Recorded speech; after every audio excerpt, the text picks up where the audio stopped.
Yo, peace. Just wanted to start this episode out with a little explanation because it's definitely different. So it's a 2-hour episode. We had originally planned for Spanish Ran. Unfortunately, he had gotten tied up and couldn't make the first part of it. We were just kind of BSing about what we normally do. It's definitely an entertaining first hour. But Spanish Ran does join us. About an hour into the podcast, Spanish Ran jumps in.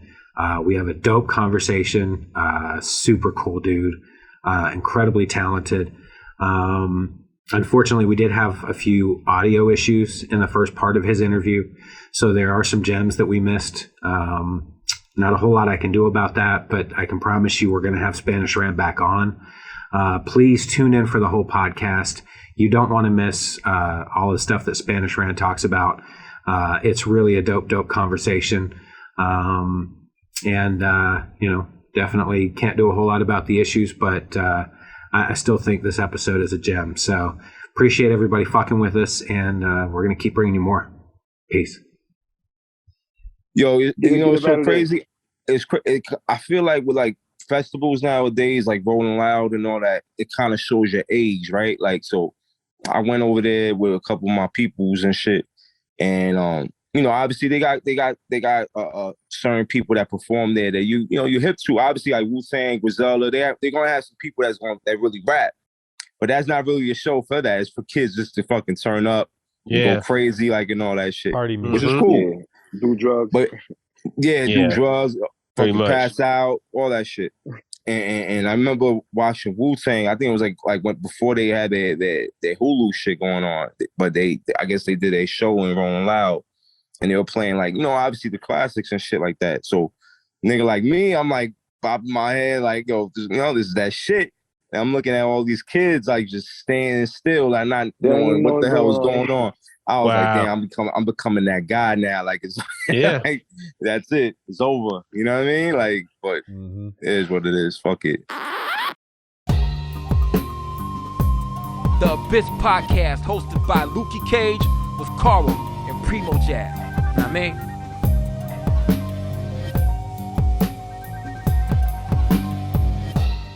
Yeah. Everybody, welcome to the Abyss Podcast, episode 44. We had a special guest supposed to come on here. He ain't show up, man. It's okay though.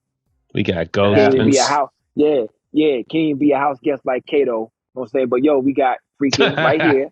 Yeah. Know who that is? Anybody? Yeah. Of course. Okay. Pink Panther. Aww. No, not Green Hornet. It was That also ain't the Green Kato Hornet. we talking about. Kato Kalin. Yeah. This is we got JC here though, man. Episode 44 of the Abyss Podcast. Everybody, if you out there right now, the Conway album released. If you purchased it, great. Why you ain't move on me? Files. Yeah, why you ain't? I love that song, yo. I'm trying to tell you, man. That new Conway and Big Ghost. Well done, gentlemen. Well done. I think it's the best one out of 3. Even though really? Kill All Rats is like, All Rats is like one of the best songs of the last 5 years. They all killed it. It's kind of hard. Okay, first of all, that Kill All Rats song, I gotta go back to that. Ransom starts it out. Ransom, a monster, man. Flamed it. You know what I'm saying? Flamed it. Insanity. Then how the hell can Wrong Street verse be better than that or just as good? It was. Exactly. It was though. Yeah. Then shoot up your niggas' weights. Y'all fuck niggas came and die safe. Conway on Kill Our Rats. That was bing, yeah. That boom, JC. Yeah. All that, yo. That's a legendary song right there. And I honestly do not know if they knew. I don't think they knew who went first. They just spit their bars. They all just spit. Yeah, and he arranged it probably. Yeah, I think that's that makes sense. I hit up Rome, and he forgot what he said. Yo, shout out to Rome over there killing in London. He just had that show over there. The Fly Hooligan and Benny Lalo opened up for him. Shout out to those two gentlemen. You know what I mean? At London on Matthew, the check-in. Yeah. Is Matthew Vinyl Hunter out there with them? Of course, Matt Vinyl Hunter was there. You know that. You know that. Shout out Matt Vinyl Hunter. You know, he was officiating. Also, he was in the house. I saw a lot of good pics that came from that. I saw Benny Lalo posted a performance. Yeah, man. Mav, shout out Mav. Mav got him a new, they got a new overseas connect because Buddy is definitely official, man. He is solid. So yeah. It's dope, man. But yeah, shout out Rome over there across the pond, man. Yeah, take over over there. Doing big things. Doing big things. It's a big moves over there, yo. Word. Now let's go to this rap beef I had with PrimoJAB. I was gonna boycott the podcast over this right here. Yeah. I mean, tell me more. Check it out. Ghetto Fabulous. Oh, here we go. It's one of the most okayest albums I ever heard in my life, man. Thank you. Turn that shit okayest. On. Hey, yo, come on, man. You turn it on, and you think it's 2001. Yeah. You think about big baggy jeans, jabos and polos. You know what I'm saying? People like break dancers that really couldn't dance. You know what I'm saying? Macaroni and cheese, Timberlands.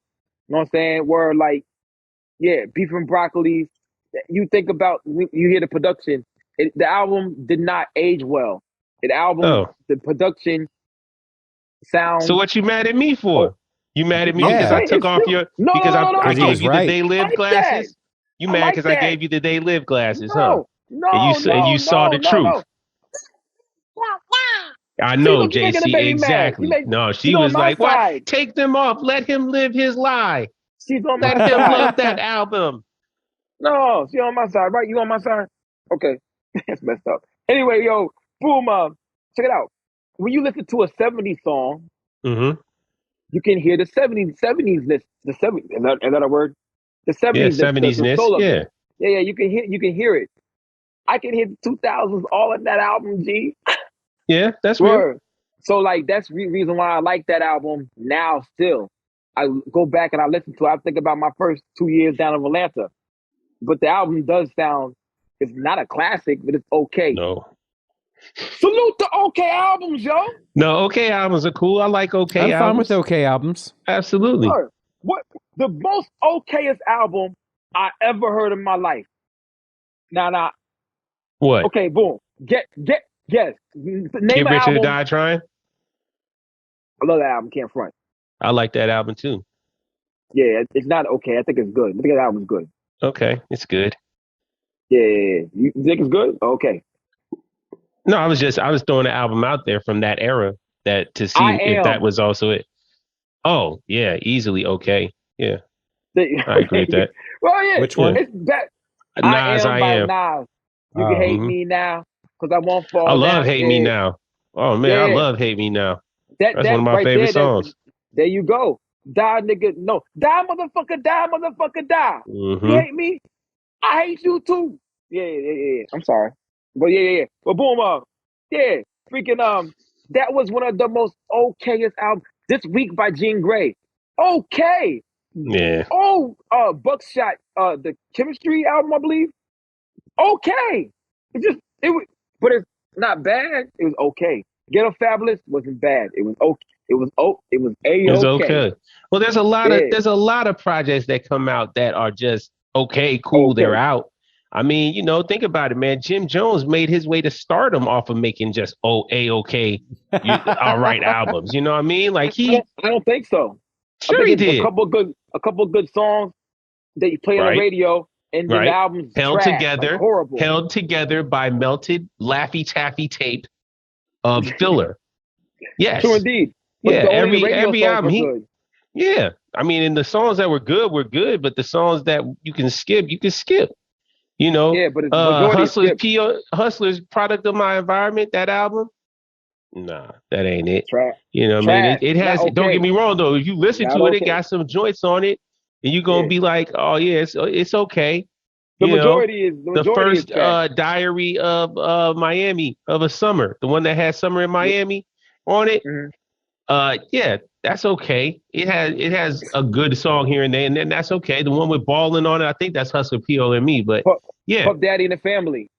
Oh yeah, that's definitely a I mean, no, yeah, that's definitely just an all right album. That's not even super raw. Okay. It has like 4 good songs on it. Yeah, definitely. The Locks, first Money, album. Power, Respect. Yeah. The first one. It's okay. It Yeah, wasn't good. but the Okay. bangers on there are bangers. You know That's what I what made it mean? okay. Yeah. Oh, a lot of okay songs. But now we getting a lot of good in our genre. We're getting a lot of good songs. I think one of the reasons why the albums come out better is because of the whole one producer, one rapper Yeah. thing. So the sound sounds more cohesive. Yeah. Yeah, true indeed. So that's why we have a lot of good albums, not like 1-2 good songs and boom, it sucks. You know what I mean? Well, you just touched on it though, man. I think in that era, especially like the late 90s, early 2000, like the 2000 O's, the double O's, right? I mean, that was the era of kind of people wanting to capitalize off saying, oh yeah, I got a track from, and even in the late 90s, they were like, oh yeah, I got a track from Buck Wild, I got a track from Q-Tip, I got a track from LES, I got a track from Primo. And you'd be like, oh shit, you got a Primo out. Yeah, you know what I mean? I got a track from DJ Quick, I got a track from Daz, you know, like you wanted to have a bunch of different producers on the album. You know, that was kind of a thing. Yeah. But like you said, now, yeah, I think the answer is definitely come back to when you have that one producer who just has that focus on making a ill album, a ill project. Like for example, like any future wave products that that he been putting together, for example. You know, it just ends up, you can tell, man, it has a better cohesiveness, definitely. True indeed. Speaking of future wave, who is it? Danielson, Future Wave, and dang, are you okay? 36 Cypher. Yeah, they put out an album as we speak. It's coming out, I think, tonight as we record. It'll be coming out at midnight. Danielson in overdrive right now, man. He is working hard. Taking over. Yeah, I love it.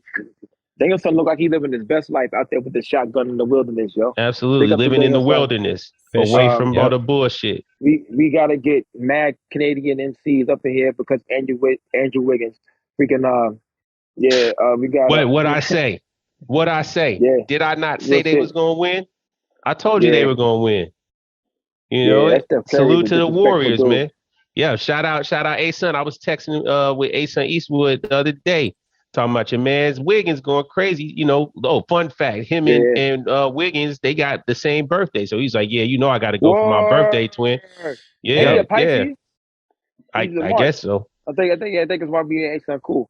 Yeah, man. Before we get back to music, Steph Curry is a good guy. But that's one of the most disrespectful basketball players I ever seen in my whole entire life. Good. I'm glad he is. Like, he can make the shot, shimmy on you. Yeah. Don't do that. What the heck you shimmy? Because he knows he raw. Then it's the third quarter. He makes a 3-pointer. And he points to his finger like, ring time. It's the third quarter. They were up by 21. But it's the third quarter. They were up 21. They had been up 21 for a quarter and a half already. But there was 6 minutes left in the Don't third matter. When you smell quarter. blood, it is what it is. What's the worst that gonna happen? You gonna win by 9 points, 10, 11, 12, which they did. At that point, that's funny, all that was in their mind. For a lot of people, that would be considered arrogance. When you see it on Steph, it's not. It's just confidence. Nope. That's just 100% raw confidence. No, and he has a lot of fun. So, he's not somebody that's looking to be an asshole to anybody. Nope. But he's going to ball, and he's going to go out, and he's going to have fun while he does it. And sometimes that means talking shit. You, of all people, Lukey, should understand because you do it as much as anybody, right? That's how I know it's disrespectful. It's the third quarter, Carl. And you're going. I think I've got room. Let's put another one on. Wow. I said if they lose the game, that's when they lost the game. And then get this: there's 4 minutes left in the fourth quarter. Marcus Smart falls. Gets a wide open 3-pointer with 4 minutes left and goes night. Fire. Yep. I'm like, yo, Yo, that's a cold-blooded motherfucker right there, yo. That was amazing. I loved it. That's a cold-blooded motherfucker right there. I loved it, man. It was great. Yeah, I did too. But he's so disrespectful. But I agree with you 100%, Carl, even though I'm trying to disagree with you. It doesn't come up with arrogance because he's such a good guy. He loves his kids, and he loves his mom, and he loves his dad, and he wears his brother's jersey, and he bought the Panthers and all type of great. He's a good hold on, guy. whoa! What you mean he bought the Panthers? He one of the owners. He has a stake in the Panthers. In the Panthers. Oh, that's dope. Yeah, that's what's up. Yeah, I like Steph Curry as an individual, man. You know, all the best. I salute. You know, I'm happy that the Warriors won, man. I mean, this was a great NBA season as it was. You know, I mean, especially in the playoffs, it really heated up. There was a lot of good competition. There was a lot of good stepping up by a lot of different players. Good matchups. You know, yeah. Oh, tons of great matchups. You know, it was anybody's game for a little bit. Like for the first 2 rounds, it was like, oh, who knows who's going to make it. But then once you got to those conference finals, it was pretty much, you knew. Well, at least on the West, you knew the Warriors was going to take over. I don't know. If Ja Morant didn't get hurt, then I didn't know. But when Ja got hurt, of course. it was done. Yeah, because I mean, you see, but that's 2 series back. Like you already skipped over the Dallas series. Like, who cares? Yeah, who cares about Dallas? Yeah. Spencer Dinwiddie, I don't believe in him. He's a haircut. Spencer Dinwiddie, yeah. He is a okayest, averagest, all rightest type player, but he turns up. He turns up. He gets busy. In Brooklyn, he was so saucy, man. He was the sauciest player in the league for a while. Now Jordan Poole by far is the sauciest player in the league. What he does with the basketball, with some of those shout out Jay Poole. I'm nodding. Yes, crazy. Crazy. Yes. And what else was I gonna say? But just shout out to the NBA season, and that means we're gonna have to work on our all NBA, our all Abyss team, our MVP, our Rookie of the Year, all that good shit. Our half year lineup. We'll see, because I mean it's only June, July. Yeah, by the time this come out, or June still, but still. Yeah. I think we should align everything with the NBA. You know what I'm saying? So forget all this stuff. We just we got to do the draft. Is there a draft process? Like, how are we going to draft? Like, how are we going to? That's what I'm saying. Yeah, I mean, you can't really, right? You can't say who are the people to look for or whatever. Speaking of, were y'all keeping track of Paca's page last week? There's this dude that came out that sound pretty much just like Rock Marcy. Are y'all familiar with this dude? I'm joking. I'm joking. No, this guy this guy sounds like almost just like Rock Marcy. Hold on, let me see. We'll continue talking about it, and then it'll come up. But yeah, man, he's brand new. Apparently, he's from Rochester, also. So what? Mm-hmm. Hempstead, Rochester. You mad because you can't get the telephone? You know you're good. Yeah. You know you can't get the phone. You know you're not allowed to get the comic books either, yo. Except your comic book. The comic book is over there. Yeah. See Paca. Let's see what Paca got here. Yeah, but I'm gonna have to get you guys both. Is his name John Rogers? Okay, that's a horrible rap name. Yeah, he made a song called "Cuz the Motto." Man, that's a whack song name too. Damn, you just straight went in on him instantly, huh? Is it a good song? Wasn't Cuz the Motto a character in Breaking Bad? No, Cuz the Motto. No, that was Saltamachia. Yeah, Cuz the Motto was Mike Tyson's boxing trainer. That's right. Yes. Yeah. Oh, yes. Custom Auto. I thought you meant Custom Auto. Cuz the Motto. Yeah, Cuz the Motto. Yeah. I fuck with it then. That's a good name. Also brainwashed him. John Wayne? Also, his name is John Wayne. What's his name is? His name is John Rogers. John Rogers. That's stupid. Yeah, Kenny look him Rogers. up. John Rogers. The funny part was if you go in the comments underneath the video, like everybody's saying, like, yo, he needed to take Rock's dick out of his mouth. I'm like, yikes, y'all. Oh wow. Yeah. Somebody called him the Costco version of Rock Marcy. Oh shit. Shit. Yo, and I ain't even trying to get down on buddy like that, but I mean, it's like yikes. I mean, apparently Rock Marcy liked him though. That's the worst part. It's like Rock Marcy kind of co-signed him. Like, yo, I think he's kind of cool. But everybody going in on him in the comments. It's pretty harsh. Somebody said, Jesus, my man has no teeth left the way he's biting rock. I was like, wow. y'all are very creative, man. That is clever. That was really good. Yeah. Yeah. Oh, yeah. They even got it in different languages. Pensequiera Rock Marciano. I believe if we translate that, he thinks he's Rock Marciano. Something, I don't know. That's probably not the right translation, but either way, it's wild. What nationality is this guy? Just a regular black dude from Rochester. Let's see. Yeah, Rochester. And you said Rock Marciano signed off on him? Yeah, rumor has it that Rock Marcy heard some of the demos that would become his latest record, Fly Flocko, and wanted to sign John Rogers to his label. This might be, you know what? This might be a blurb from his website or something, because then he goes on to state, beyond the obvious comparisons to Marcy on the raps and beats or the influence of Dilla and Madlib on the beats, we think you'll enjoy this record from top to bottom. Vinyl includes 4 bonuses, limited to only 210 copies, will not be repressed. You know, so, I don't know. There you go. Maybe it is Rock Marcy. I know I sound like this dude. I'm going to tell you I sound like this dude because I can't really do anything about it. But enjoy. Yeah, exactly. But rumor has it that Rock Marcy heard it and wanted to sign him. I mean, are rumors true? That's the rumor. I don't know. I don't know what to say. I know. I always say if it's good, I'm rock. They asked me at work one day, who's your favorite rapper of all time? I said, Rock Marciano. Oh, you want this? Yeah. My bad. Shit. All right. You want the French fry that bad? It ain't even hot. All right. Yeah. But yeah, my favorite rapper of all time, and the rapper I think has the best catalog of all time, is Rock Marciano. Oh, wow. I think so. Of all time? I mean, of all time. Because people have because Nas has those records that after I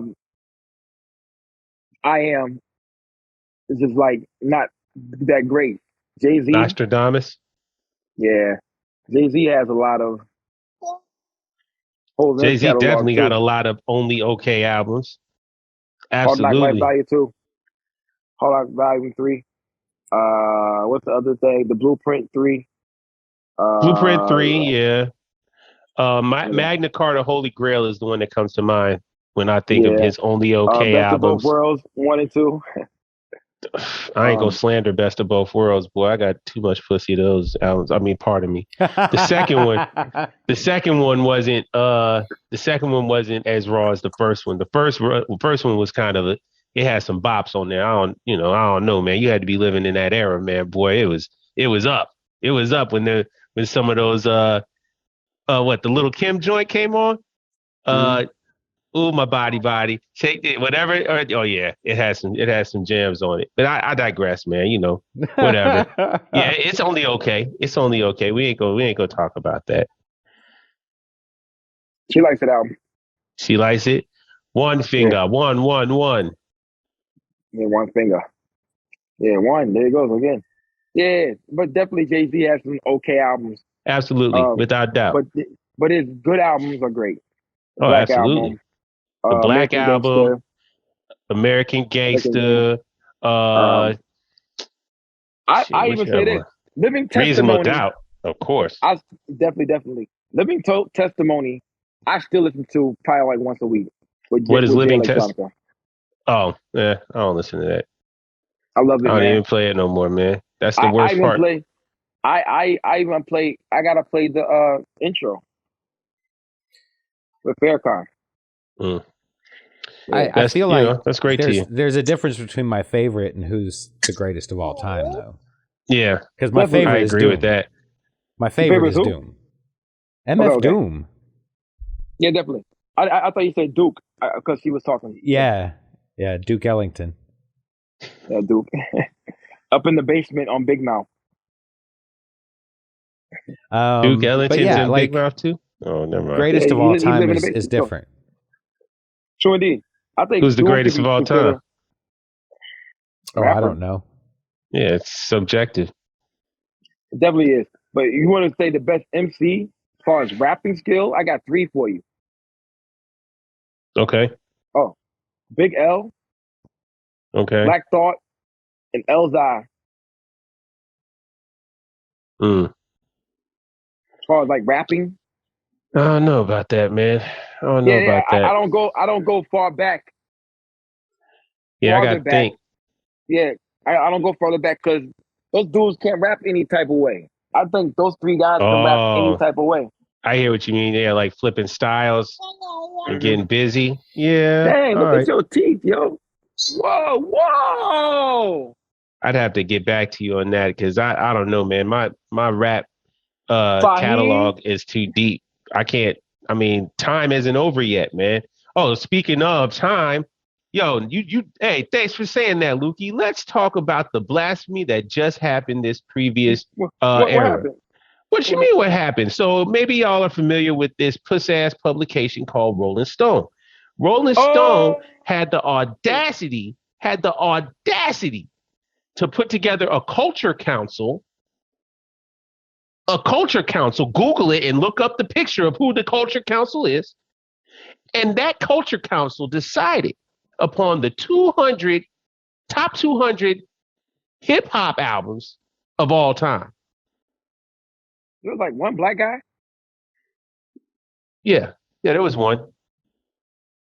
He was an intern in the office. They were like, "Hey, man, what are you doing? Come take this picture with us." You like hip hop? You like that guy? Hey, bro. He's like, "What's up, dude? You like hip hop?" Nah, not really, man. I'm just checking out this. Good, you'll be perfect. Get in here. Come on, you'll be perfect for this. Get in here. Yeah. Get in here, dude. I really don't know nothing about hip hop. I gotta go host my Dungeons and Dragons festival today, man. You know, shit. They probably know more about hip hop than the Culture Council did. No. That's the black dude in the picture of. Exactly. I rest my case. He probably know more about it than that. Because, fam, the decisions they were making. I mean, okay, so the number one album of all time. Let's just cut the bullshit. Let's go straight to it. What's the number one hip hop album of all time according to Rolling Stone? Yo, but I know the number one album of all time. What is it? Ghetto Fabulous. Oh, fuck out of here. That shit, fortunately, that shit didn't even get on the list. Fortunately. Good one, Lukey. You got me. You suckered me, and that's going to be a joke. I see. Yo, you heard the latest new album, the hottest album of the year? What's that? Ghetto Fabulous. I told you, anytime anybody reaches out to me on some, yo, send me I heard y'all got that big ghost. Send me a snippet. I'm just going to send them a download of Ghetto Fabulous. Like, here you go. Go to here you go. Stash in the dash, hold to I hate that song. Holla back, youngin. And my homie Icky Slick said he thought they were saying, holla back, monkey. Holla back, monkey. I said, I hate that song, man. Why they calling black people monkeys? Like, yo, they saying youngin, bro. They ain't saying monkey. Yeah. Like, holla back, monkey. The video was like one of the first CGI janky videos of that time. It was quite unimpressive. But anyway, I digress. No, the number one hip hop album of all time is Ready to Die Ready to Die by Notorious B.I.G. Notorious B.I.G. Yeah. That's a Ken and Ryu pick. That's a Ken and Ryu pick. Exactly. Thank you, man. That's like, what? Y'all pick Biggie as the number one album of all time? Y'all must have just I'm gonna go in a car right now. Somewhere. That's like a Canadian guy wearing I'm gonna wear a Roots hoodie. I don't think all Canadians know about Roots. I think that's a strictly Toronto thing. All Canadians know Roots, and it is. They do? Is that standard operating procedure? Accurate. It is. Okay. It is. We all grew up with it. I can't front. That Roots hoodie still feels good to this day. I wear it around the house. I'd be ashamed though. I hate to say this, but that new Big Ghost hoodie is nicer. Oh my God, I love that thing so much. That gear is quite plush. That gear is quite plush. Maybe it is Roots. Yes. Maybe it is Roots. I don't know. Whatever brand. it is, he hooked that shit up. All right, so number two is Stank On Ya from Outkast. What? The fuck? So the third one has because to be, it had Bombs Over Baghdad on it, right? Because it had Miss Jackson, all the third one has to be Tupac, huh? It's a great album, but we're talking all time. We're talking about all time, and even all time. I mean, come on, that's better than Southern Playalistic? Is Stank On You better than Southern Playalistic? I don't think so. Understand. I don't think so. You have to understand. Southern Playalistic was a thing. You have to understand. Simon and that like that made them commercially correct out this world. And you're going down the path that I'm saying. Exactly. But the people that were on there, they picked the obvious hip hop album to make number one. Number two is a commercial record that everybody could like, right? All right. What's number three, Carl? The Blueprint by Jay-Z. Get out of here, for real. The number three of all time. Okay, what's number four? We don't even got to talk further about it. It takes a nation of millions to hold us back, Public Enemy. Okay. I mean, that's a good choice to throw into the conversation, but I mean, I'm not even upset that it's in the top 10, but I don't know that I would put it at 4. Yeah. Before, skip the list real quick. Yeah, just keep going. Skip the list. So but I want to know real quick. Is Ghetto Fabulous on this 200 top 200 list? Unfortunately not, because no one fucks with that shit. Yo, man, chill. Okay, go ahead. because the article wasn't the top 200 okayest hip hop albums of all time. It's the best of all time. Go ahead, Carl. Okay. Number 5, To Pimp a Butterfly, Kendrick Lamar. Never. Good Kid, Mad City's better than that. But okay, all right, whatever. Number 6, My Beautiful Dark Twisted Fantasy, Kanye West. That album was amazing. I can't front. It is dope. It's dope, but is it in the top 10 of all time? Okay, keep going, Carl. A top 10 hip hop album? No. Exactly. That's better. That's better than the Low End Theory. That's better than that's better than Midnight Marauders. Nah. Well, apparently it's better than a lot. So hang on a sec. Come on, keep going. 7 is Missy Elliott. Miss E, So Addictive. and that beat number 8, which was Enter the Wu-Tang 36 Chambers. So yeah, that's at number 8. Number 9 is the Low End Theory, Tribe Called Quest. Number 10 is the Miseducation. What tribe is number 9? What tribe in number 9? Low End Theory. No, Low End. That is not better than Midnight Marauders. Go ahead. Yeah, exactly. That ain't better than Midnight Marauders, man. Like, what the hell are we talking about? There's no Gangstar in this list? What? Oh, keep not going. Yet. Oh, my God. Keep going. Number 10 is The Miseducation of Lauryn Hill. I'm not mad at that. I still don't think it's a great album. I think it's okay. It's not. You think The Miseducate is only okay? Well, I don't. To be honest, I don't really look at it as a hip hop album. So, per se, you know, what I mean, I think I look at Lauryn Hill as kind of a hip hop artist, but I think that album was kind of a combination album, like, you know, because she sang on there. There was a lot of singing and stuff on there, so it wasn't like a pure rap album. I still think it's okay. It's dope. It's a dope album to me. I love it though. I'll never slander it. I love that album. Again, we're talking all time though. Yeah, but all time, is it in the top 10? Oh my God. Yeah, I don't know about that. So 11 is Take Care, Drake. 12 is Lord Willin, Clips. Lord Willin? Lord Willin is up there though. I love that album. Lord Willin's dope. Hey man, don't get me. Hey, I'm a Clips fan. Not in the top 200 though. In the top 20? Get out of here. Keep going, Carl. But that one song, you could put that song in the top 200 songs, but not the top 200 albums. There's a lot of albums. Go ahead. 13 is 2001 by Dre. Probably 2001. I love that album. Yeah, that's definitely up there. 14 is Supreme Clientele, Ghostface. I'd say something real quick. I look at the album differently now that I know that he wasn't really rapping about nothing. Not me. Supreme Clientele? Not me. Yeah, I still think it's raw. I thought the album was all in code, and we actually deciphered it. Me and my homie died. We were like, that's what he meant. I ain't never think that's what he meant. Yo, Lightning Rod Fever Heater, Shorty got rocked in the receiver bleeder. Lightning Rod Fever Heaters was guns. Shorty got knocked in the receiver bleeder was the pussy. Sing the John McEnroe, rock and roll, Toddy Boat, roll ho. I'm like, yo.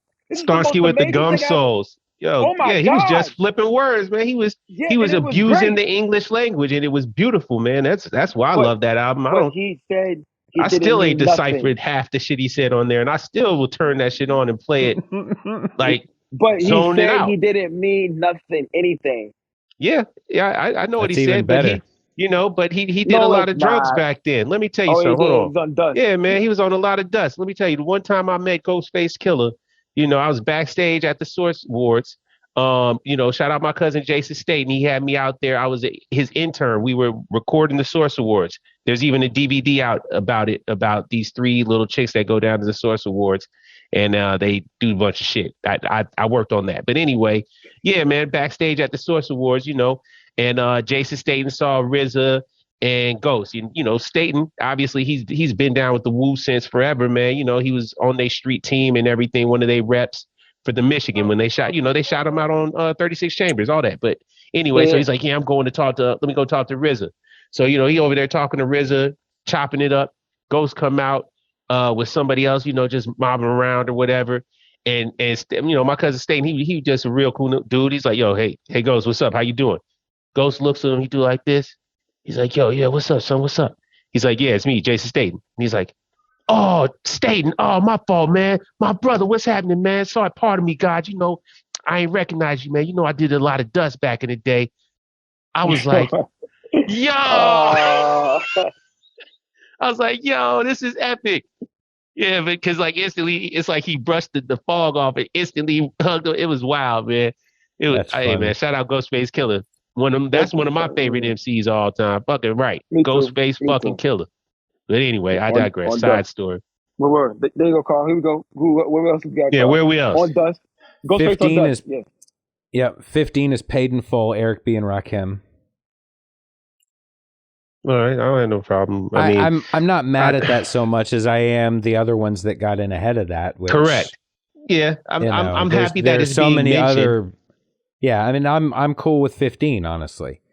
Invasion of Privacy, Cardi B is 16. Here we go. Now we get into the bullshit. Oh my God. Think of who's still not in of all time. Yeah. Oh, I know. That's the best part. Keep going, Carl. This is where it's going to be funky. several before I get to Illmatic. I'm just telling you, it's going to be several more bad names before I get to Illmatic. Several. Okay, keep going. In the greatest hip hop albums of all time. So keep going. Invasion of Privacy, Cardi B was 16. Yeezus by Kanye from 2013 is at number 17. I'm telling you. Keep 18 going. is Mad Villainy. Yeah, hey, they put it in there though. That's pretty. I'm glad they put that in there. Yeah, keep going. Yeah, but again, but not in the top 20. Doomsday's better though. Oh, I would. Doomsday's better. Doomsday is better though. Thank you. Yeah, there's other albums. Food is pretty good. Food is better too. Yeah. But Mad Villainy was the one that really brought him a much wider audience, though. True indeed. And the Danger Mouse album. That and the Danger Doom, yeah. Okay, so 19, Hardcore from Lil Kim. Okay. Nah. I mean, no. Come on. Okay. I mean, that's not. I don't even want to get upset anymore right now. I 20 just is DS2 from Future. 30 Sprite 2 is in the top 20 hip. Well, now no, because hey, I think I've said it numerous times, man. Future, people got to honor Future, man. Future is the father of a lot of people's styles, man. Like, drug addiction. Even though he don't do drugs, but absolutely facts. He is the soundtrack to a lot of people's addiction. I can see that being an influential album. Definitely, just especially being in Atlanta. Yeah, I can see that. Yeah. But I mean, shit, you gonna say that? I mean, number 20 though. Keep going, Carl. Keep going, man. This is insanity. This is insanity to me. What I'm hearing. 21 is The Drought 3, Lil Wayne. The what? Are we? Come on, keep going. Mixtape. That's a fucking mixtape, man. That's a fucking mixtape. Who are these people? Harpo, who is these men? Hell is Hot, DMX. Okay, all right, keep going. Yeah, but shout out DMX. Yeah. We ain't even said Illmatic yet. That's crazy. No, we ain't even said Reasonable Doubt yet. What the fuck? We haven't even said hard to kill, or not hard to kill, hard to earn, or no Gangstar shit yet. What are we talking about? You can say JC. It gets worse. Say? She said, ghetto rappers. Oh, great. You shut up. He's not on this list. All right. So 23 is Riding Dirty, UGK. I ain't mad at UGK. I'm not mad at 24, UGK at all. Keep going. 24, we get Illmatic by Nas. They bugging. They tripping. They tripping. 25, the Marshall Mathers LP from Eminem. Wow. Keep going. I think Eminem show was better. Go ahead. 26, Reasonable Doubt by Jay-Z. Wow. Okay, here we go. All right, keep going. 27, Aquemini, Outkast. Aquemini. Why are they putting? We still haven't heard fucking Southern Playalistic. Come on, man. Because that album was before they got famous. That's how and that was who they are in the core, in that raw essence of who they were before the industry and everything else. Yeah. But people are always going to look at their popular stuff because it was more marketable. Whereas Southern Playalistic was just raw. Sick. That was like really the birth of the ATL sound. I mean, it was like anyway. Southern Playalistic was that shit without it's still doubt my or debate. So continue, man. Let me just keep falling deeper into this hole of insanity that we've dug. Here we go. 28, the infamous Mobb Deep. Good album. Mm-hmm. Really good album. Yeah. 29, All Eyes on Me, Tupac. Finally have a Tupac sighting. Me Against the World should have been up there for All Eyes on Me, but keep going. All Eyes on Me is when he blew up, though. Double disc, correct? Yeah, that was a double disc. But and he had a number of singles off of that, like probably 8 or 9 singles off of that. But Me Against the World was when he first came home from jail the first time, and he thought everybody's trying to kill him, and he had a gang of singles off of that. It was a raw album. He had a gang, and that was 15 songs, and I think at least 9, 10 of them were killers, were just bangers, and the other ones were radio friendly single-ish songs. Was that pre-Death Row? Yeah, that was right before he signed to Death Row. Right before, All Eyes on Me was Death Row. Yep, that was the first Death Row project. All right. So Paul's Boutique and from the Beastie Boys is at number 30. Beasties. All right. Now, I will say this. For me, that was probably my favorite Beastie Boys album, just because a lot of kind of real weird jazz kind of organy tracks. License to Ill was the shit to me. Yeah. License to Ill was nostalgically for me. Yeah. But I felt like musically Paul's Boutique was probably one of their best projects. Yeah, I can see that. A lot of people like that. 31 is Pink Friday from Nicki Minaj. I'm gonna kill myself. I know. Keep going, bro. You got to take care of JC, man. Don't do it. I'm saying to Karl. Don't do it. Finally Rich from Chief Keef. Wow. At 32. Beats out 3 Feet High and Rising from De La Soul at 33. Oh, really? Wow. Hey, Chief Keef is another dude who is a father of a whole era.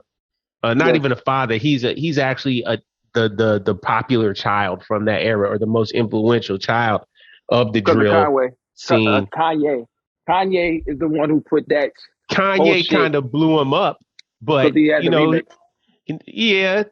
don't like Remix was kind of where everybody really started knowing who Chief Keef was and that whole drill sound. But before that, he had this song called Bang. Bang was the shit. You know what I mean? Like, it was a real grimy, dirty little video. You could tell they made it probably for $25. One of their friends probably had a camera and they just was shooting it in an abandoned building or an abandoned apartment.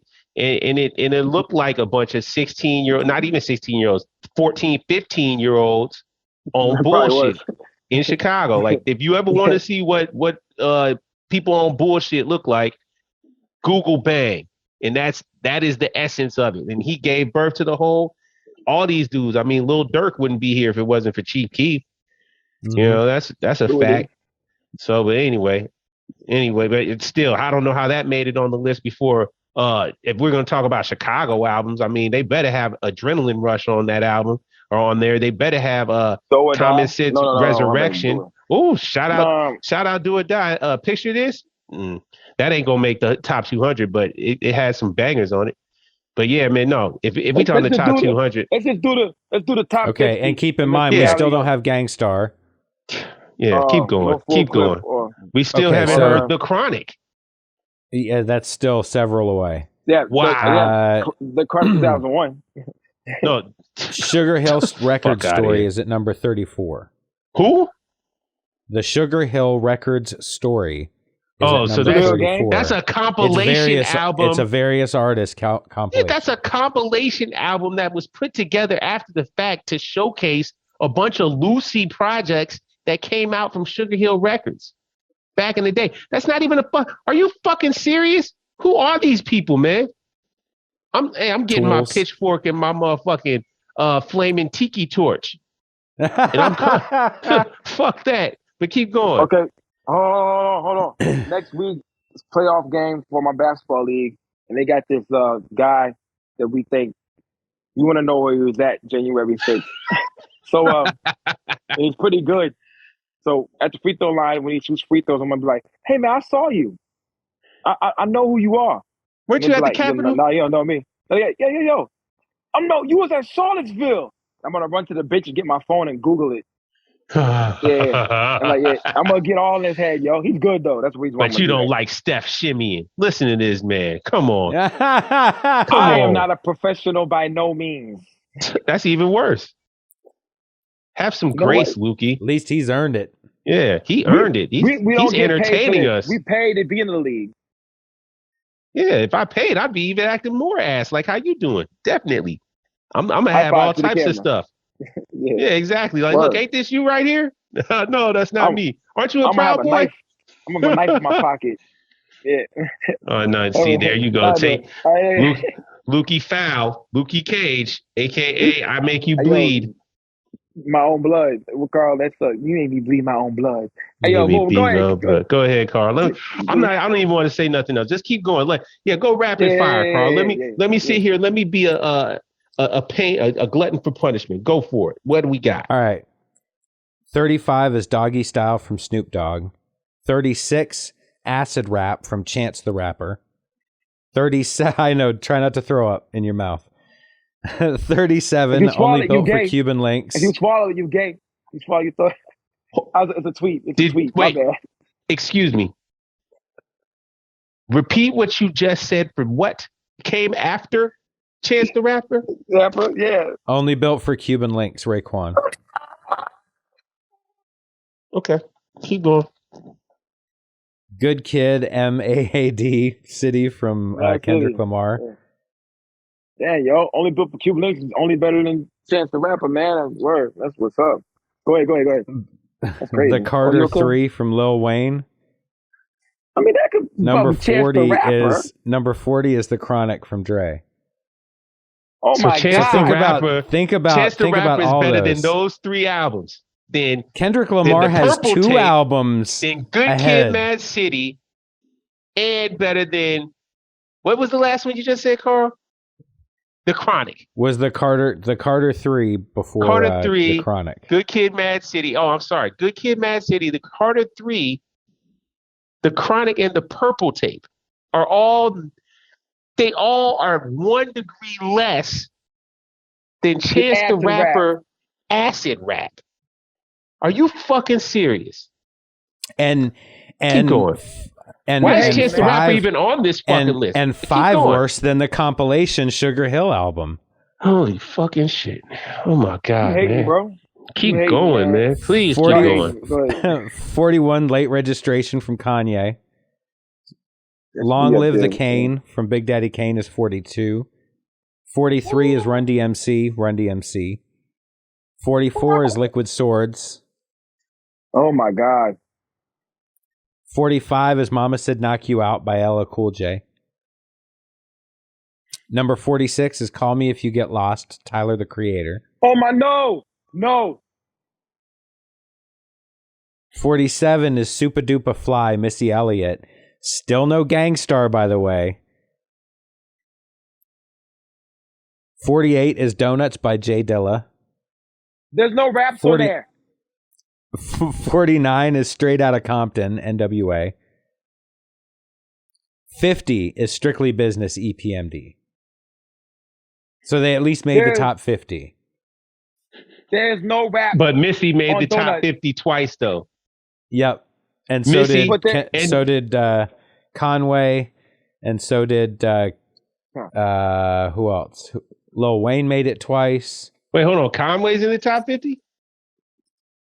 Kanye. What?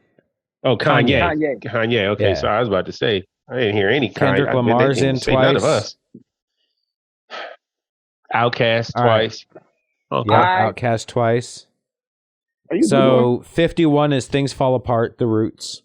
52 is A College Dropout, Kanye. Ooh. Hot, Cool, and Vicious at 53 with Salt and Peppa.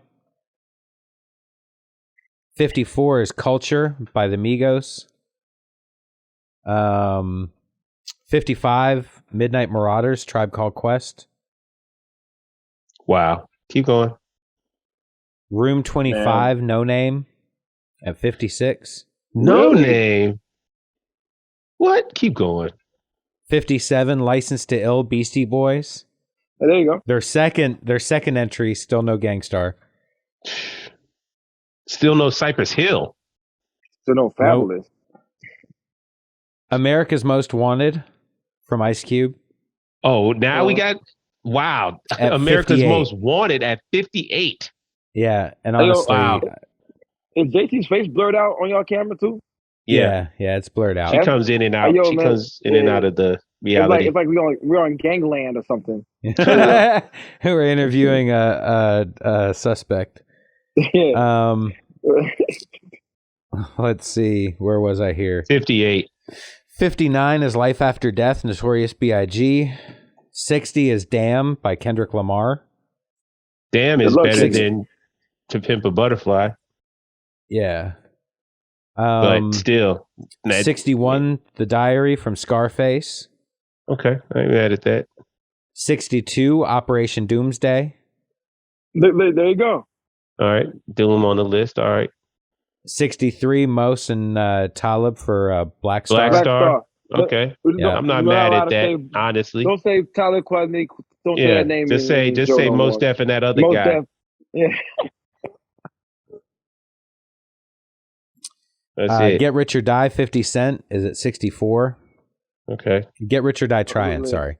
Yeah, I'm not mad at this so far. 65. Well, there again, it's all of those picks that are in there that shouldn't be in there earlier.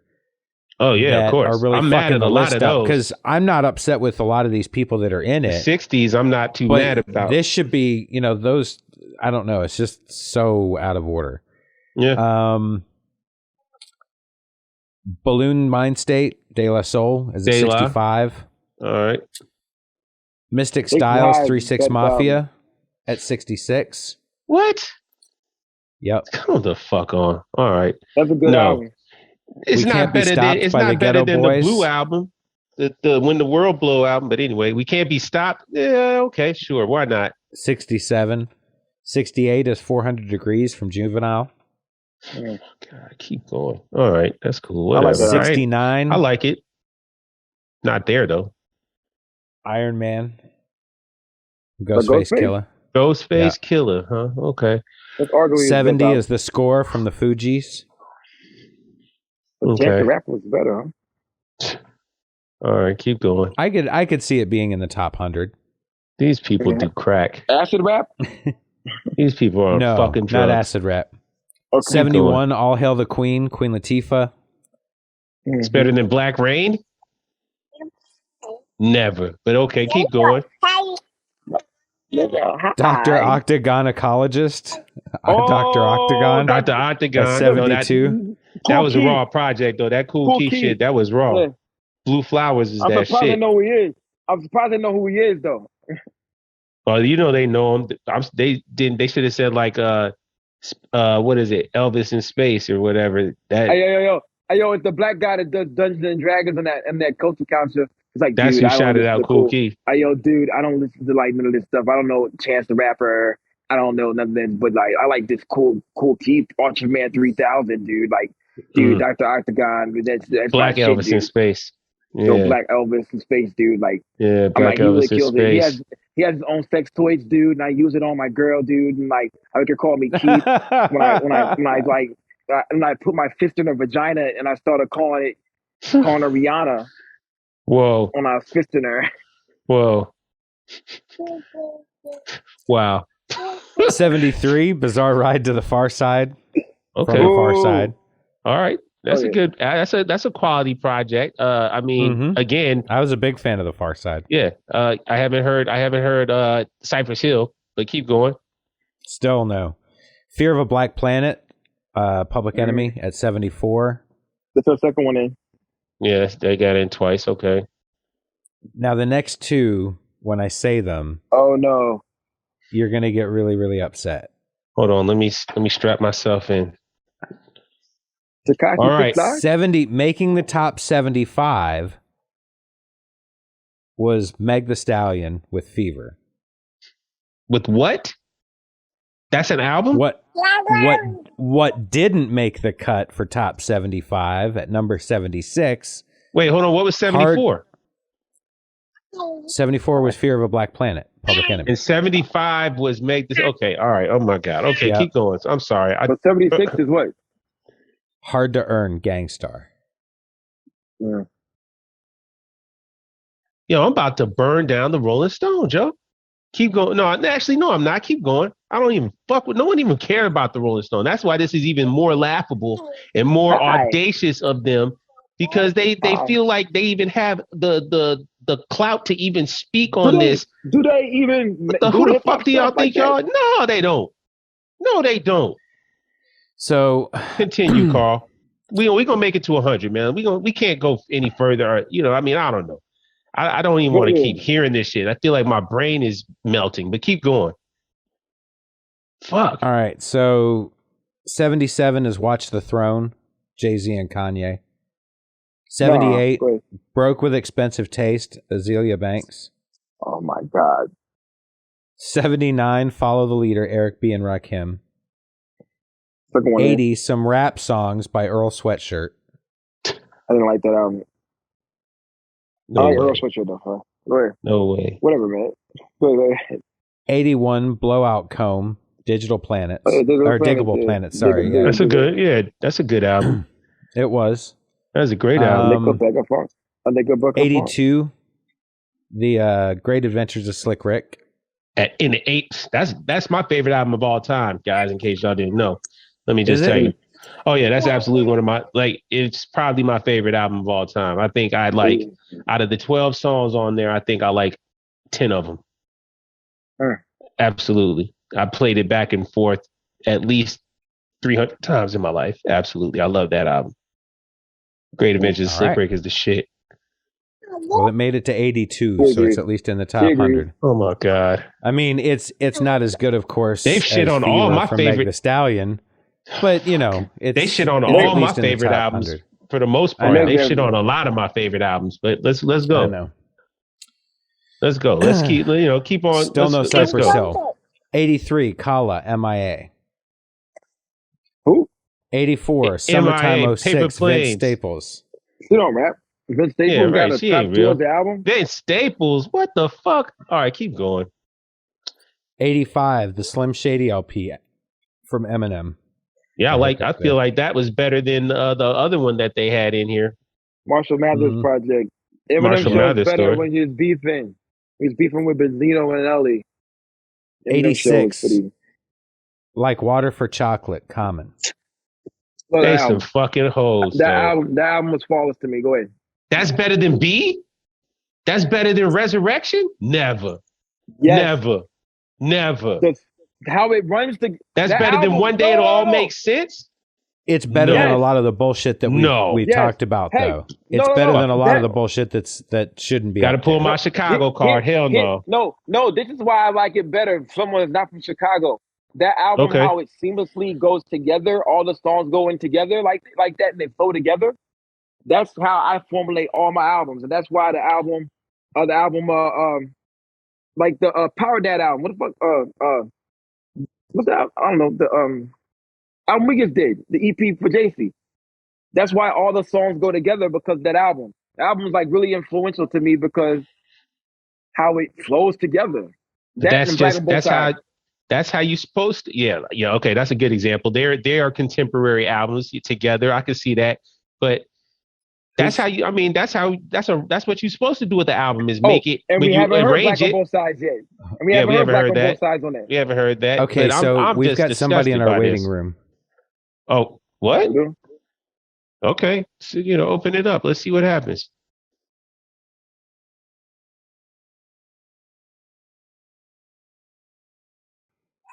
Yeah, we're gonna get this audio right, and we get right back to it, man. Peace, King.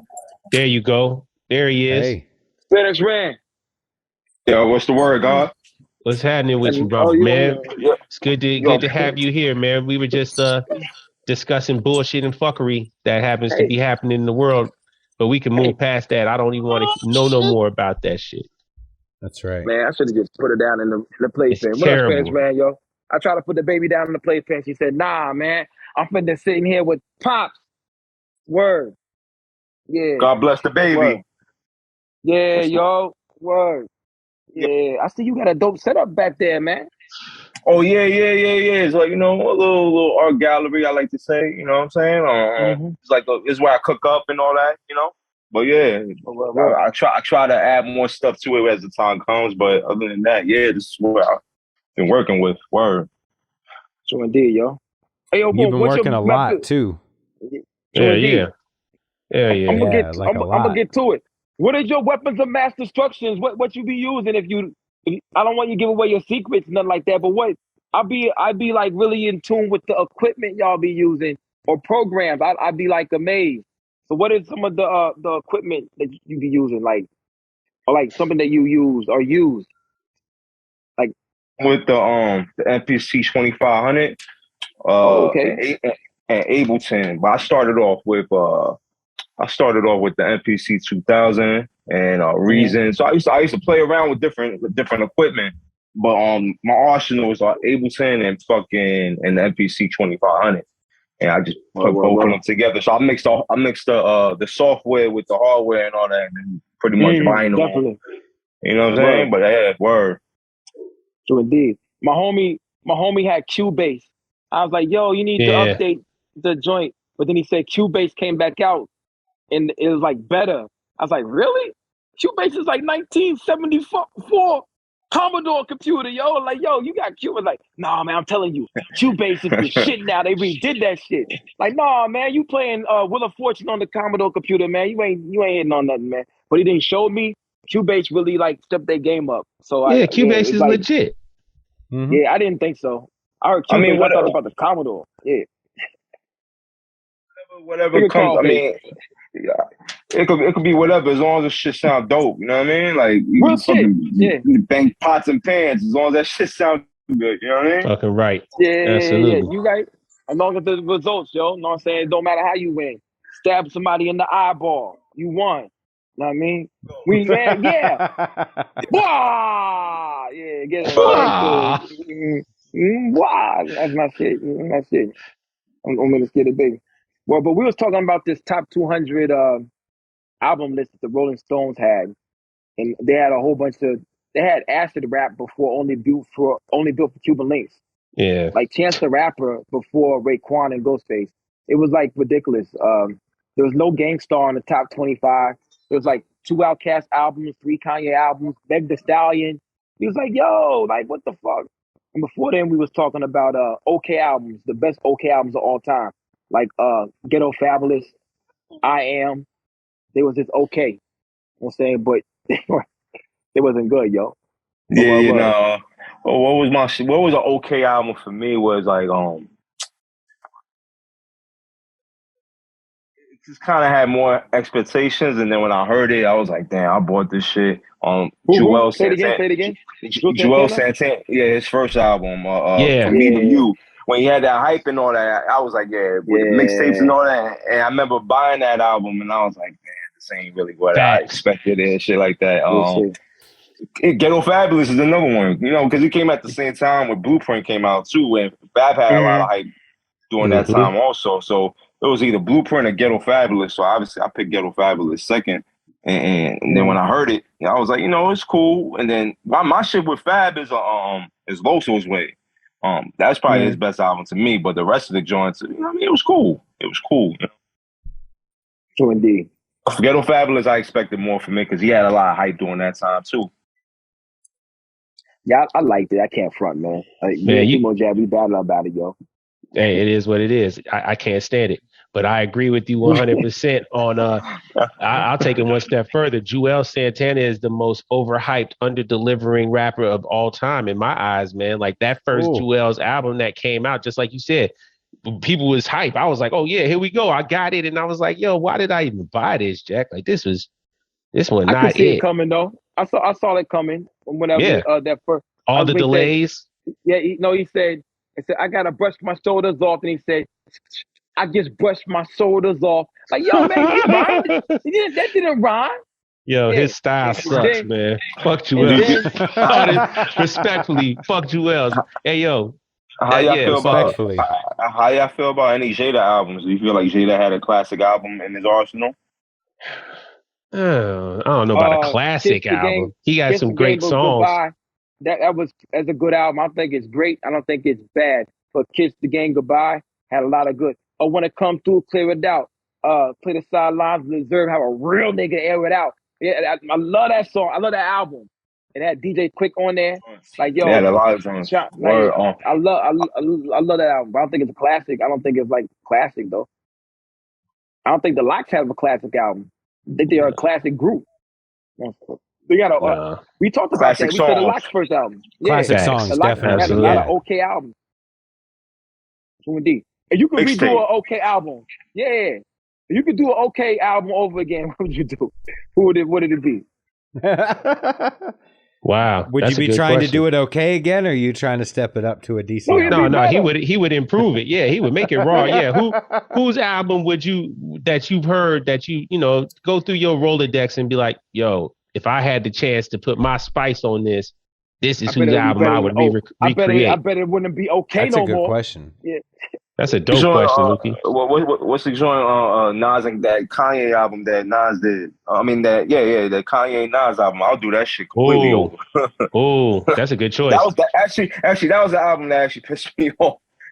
Like, nice. The cover, the hype, and all that shit. I was like, yo, this is crazy. And I feel like a guy like Nas, you come in as a fan, so you don't even.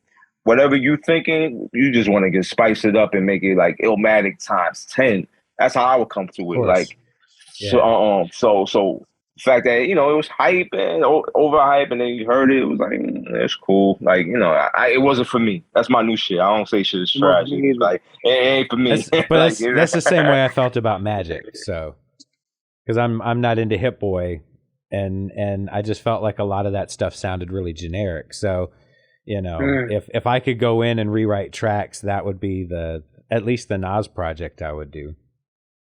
The first song was the only good song I liked. It was the only song I liked. Yeah. And he fooled me. You know what I'm saying? I thought it was going to be dope. Yeah.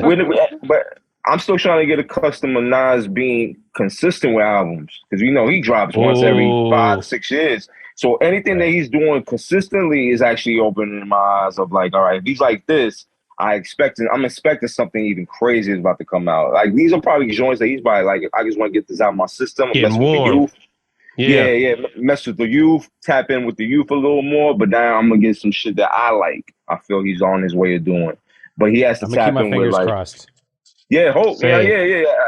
But I feel like he just gotta tap in with the new age underground producers. Like there's so many out there that if he taps into that will give him a whole perspective of both worlds, mainstream of what he's doing now with the youth, and even with the underground. There's younger dudes that's doing the shit in the underground. So it's both worlds that you could tap into, and I feel like he'll be successful at that shit, especially from where he come from and how he. Yeah, I agree. I don't want to hear Little Durk and Nas on the track ever again. No, I agree with that. I ain't expect that either. You know what I mean? What was another joint? The 5-year foreign joint threw me off. Yeah, that spicy joint. Yeah, but I get it. It's one of them things like I see what's going on. I see what's like what they trying to tap into or what Hit Boy's trying to tap into with him as a producer, and you know,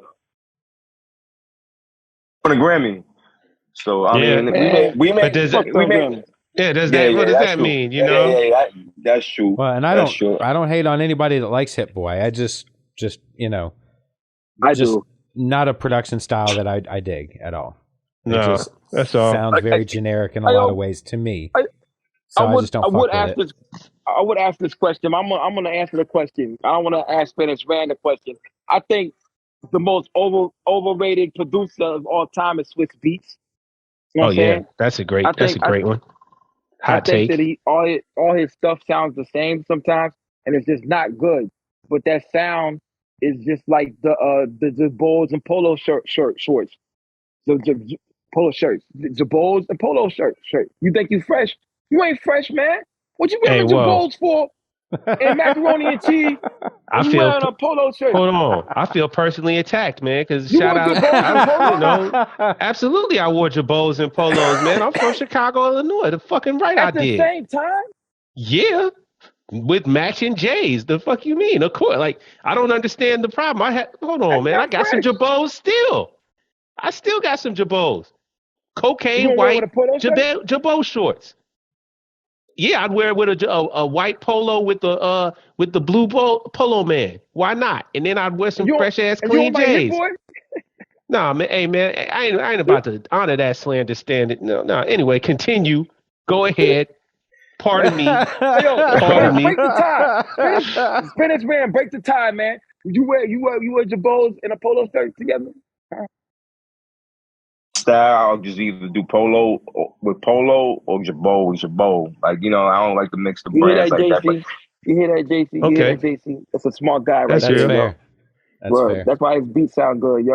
You hear that? But the Jabot's always been classic, and I feel like if you bring that back out, you trendsetting right now, because a lot of people ain't doing that nowadays. Like, you see how people bringing back the Avirex. Yeah, I do see that. Yeah. But just wear a regular t-shirt. Don't wear no polo shirt. You know what I'm saying? You can never go wrong. Clean white tee, you good.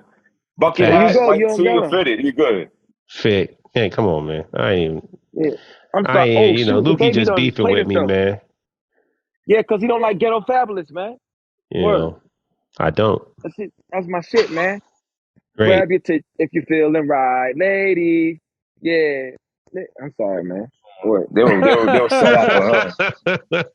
There's a lot of commercial shit on there. Nah. It really was, man. Okay. Nah, but anyway, man, move on from all that, man. Fuck all that, man. We gotta look, man. Hey, like Karl was alluding to earlier when you first came in, and like I'm just happy that you're here to join us, man. You've been on quite the prolific run, man, and we just want to make sure that you get your chance to come in here, get your shit off, talk your shit. Man, because you're doing a lot. You've done a lot in this abyss for a lot of people, man. Indeed. You got your own signature sound, and yeah, you crushing shit right now. I mean, it's talk your shit, man. We just happy that you decided to come here and join us, man. Thanks for being here. Right, man. Yeah, man. Just been working. Everything is all about consistency now. So I feel like the more. If you bring out quality and consistency, you're gonna get the good product and you're gonna get the good reception. For me, I always say that I do music for therapy. It's for me first, and whatever comes out of it, that's just pretty much the plus side of it. You know what I mean? But for me, I do it all for myself, and whoever work with me, like my team and the people I work with, it's just a compliment. True indeed. Yeah, man. It's all about consistency with me. I gotta just keep on working because that's how my mind flows. That's how my mind runs. Just non-stop. I gotta do everything. I gotta keep on delivering because you know what I'm saying? Like, I'm gonna fucking lose my mind, literally. You know what I mean? It's hard. Yeah. Word. Who else is who's your go-to right now? Because it seems like between Aldo, Blue, and Tree.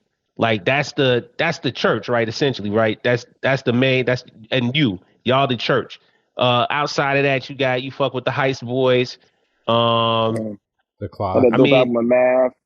Like who all stays in your neighborhood? Like, is it just? How? Like, describe where you from in the Bronx and everything, man. Like, how you get to like connect with people on the day to day. What's your work schedule like? You know what I mean? Like you just bump into people every once in a while, or who you talking to on the phone and like, yo, let's just build, let's make some shit. What's it like? You know what I mean? Majority of the people I work with was just like personal relationships I had for like years, you know. So with Aldo, I went to high school with him, same as with Blue, and Aldo is Street Mason's brother too. So everybody. Oh, okay, I didn't know that. Yeah, everybody connected, and Source Heights grew up not too far from where I was from, where I grew up. So yeah, I mean, well, we're section of the Bronx, so Soundview already is like a of the Bronx, or actually a staple in the Bronx because Big Pun is from there. Who else is from there? Castle Hill, Remy Martin. So it's all in the middle of everything. But Soundview, Castle Hill section of the Bronx is where I reside at, and it's a lot of history. You know what I mean? So pretty much it's connected because it's like 6 degrees of separation. High school brothers, cousins, and we just also happen to do music. And even outside of that, I was just connecting with people before I even started making beats. I wasn't really. I really started going crazy with it like probably 4 years ago. Beforehand, I was looking to be an A&R. I was trying to go as an A&R. So wow, that would make sense. A lot of artists from their early beginnings. So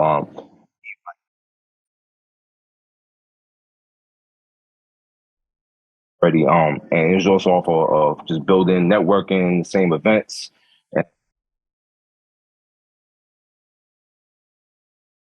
Before I even started making beats, I would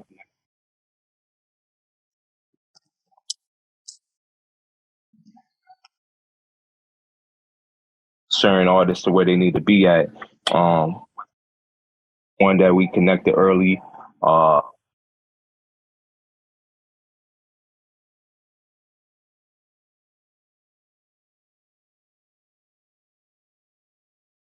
Got linked up with in my early days. Yeah, man. So I got history in this shit outside of his production. That's word. That's word, man. I mean, you saying that you had A&R ambitions or that's what you was really on. I could see that just by the way, you know what I mean? Like, I don't know, that you've cultivated kind of your whole direction. The long way to reach heaven, that joint, hey, salute to you on that. Super dope. You know, I own it. So, you know, I appreciate you making that project. You know, I love just ill shit like that. I love hearing different MCs get together and rhyme, man. And that's what that project sounds like. It just sounds like you had a vision. And you're like, yeah, no, you'd be raw on this beat with so and such, or you'd be good with this. So that's it. That's exactly how it comes out. It was A&R very well. Absolutely. So a lot of those records was like it was for other people's projects too. So it's like after a while, yeah. So a lot of the songs I already had in my laptop for like about 2 years. So I'm at that point, I was like, you know what? Let me just try to put something together and on the same. Or people I can hear their voices on the beat, but they never necessarily. But it will still sound ill and organic. But a lot of them songs was old, so I'm already like I said, the way my mind works, I'm already an album already ahead of the first joint. You know what I'm saying? Yeah. That's dope. I mean, shit, you got what, like 19, 20 joints out right now, so that's dope. That you already thinking ahead. That's why it's raw. 4 years, Yeah. I mean, producers is different, but you know what I mean? Because you can keep on working nonstop. You can drop instrumental projects every other month. You can drop beat, or you could be consistent nonstop as a producer. Artist is a little more different because you don't want to be too. You don't want producer. You can just pretty much you can figure it out and stretch and work with different people as long as it's not the same type of sound.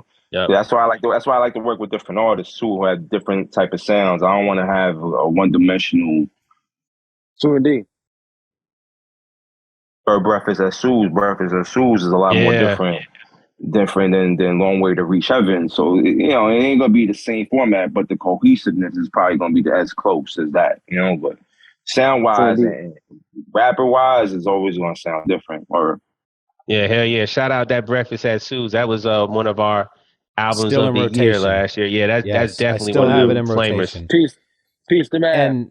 And one of the things that I loved about what you did with Breakfast at Sue's, and I noticed it in other records that you've done, you have a style for the record, which is very unique to whatever's going on in that record. But even song to song, it's very unique in what you're doing. So like a lot of times when people are trying to write in a certain format or a certain style, each of the songs will come off just a little bit too kind of carbon copied off of that first track. Whereas you can write in a style, each song of that has its own uniqueness to it. And then you flip over to the next album and it's a completely different style, but still has that uniqueness track between track. And we were actually talking earlier, one of the things that we love is when an album has one producer, you get so much more cohesiveness. But that's not always true with every producer, but definitely with you. So just flowers to you, man, because we definitely keep a lot of your shit on rotation. Absolutely. Yeah. I mean, think about it, man. We come from the era of the one producer, Premier, Pete Rock, Havoc, RZA. So that's the era that I come from, and I gotta just follow suit. You know what I mean? Like this, I look at these guys as inspiration. So, but actually put my mix to it and add a new flavor behind it. But other than that, that's you know what I mean? She agreed. You know what I mean? Yeah. Yep. Yeah, but word, man, that's pretty much what it is. But I really look at every album as like a new canvas. And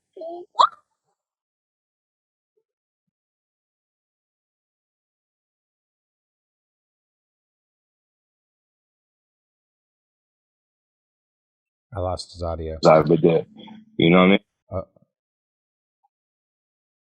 Oh, you back? Yeah, we ain't hear that last part. You dropped out. No, my fault. Yeah, so pretty much, but my main focus is just pretty much like making sure that every album sounds different. Cause like I always look at it like a blank canvas. I don't want it to be the same picture. I want it to be a different fit. Add something that's gonna be something different that nobody else has really been doing, but still keep the same format of the people that I grew up on, from the Havocs to the RZAs to the Drake. These are all guys that I look at as inspiration. So if I could carry that and do my own thing on top of that, that's a plus. Like I said, I like to do it I like to add different things behind albums. 20 or something. I don't know. At this point, I just work. Work. Do you like listen to any other genres of music? Does that influence you as well? Like any other genres? Like early, like everything, like doo-wop, old school music. My mother has a bunch of 45s. My mother grew up in Harlem, so she has these old school 45s that she collected since she was a kid. Now, so I remember her playing, stations, the stylistics, the blasting, salsa and merengue and all that. Like, so there's different genres of music that I grew up on listening to that, actually influences me. But honestly, to be honest with you, the music that moves me the most is there's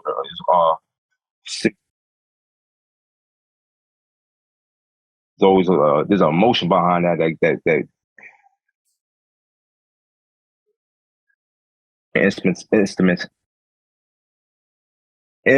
instrumentation behind it. Yeah, yep. And just pretty much, inspires me. So like, yeah, stylistic, Temptations to Manhattans. I could name like old school Commodores. Indeed. Yeah, Barry White, Marvin Gaye. You know what I mean? Like the guys, but even guys like Sam Cooke. Like I could go on and on for days, but that music is always going to be timeless to me, and that's why I really listen to outside of just rap. Because sometimes you don't want to listen to rap every day, all day. Correct. You know exactly. You can't. You can't. You rap. It's kind of like it kind of taint your soul. Yeah, mm-hmm. It kind of taints your soul a little bit. You know. Result every day, 24/7. You're gonna be like at this one. I always want to kill somebody. You know what I'm saying? Right. Right. Or Locks or Mobb Deep. Listen to Mobb Deep every day. That's actually one time I left out my crib like in the morning. It was like 7 a.m. and a dude had a boombox listening to MOP. I was like, this man is about to kill somebody. I already know. Like 7 o'clock listening to MOP. That's a different type of level of mindset that you have in the morning. Background niggas playing background niggas up and down the street, yo. Imagine that. Get him. Yo, I could definitely wake up to that though. That'd get me hyped for the day. Like, yeah, let's go. That's some gym music, but I don't think that man was going to the gym. He had the boombox at 7 a.m. walking to the bus stop. I was like, yeah, he looking for somebody. I don't know what else is going to go on. Yup, Debo. Everybody know he coming too, yo. What? I find myself listening to anything that sounds good.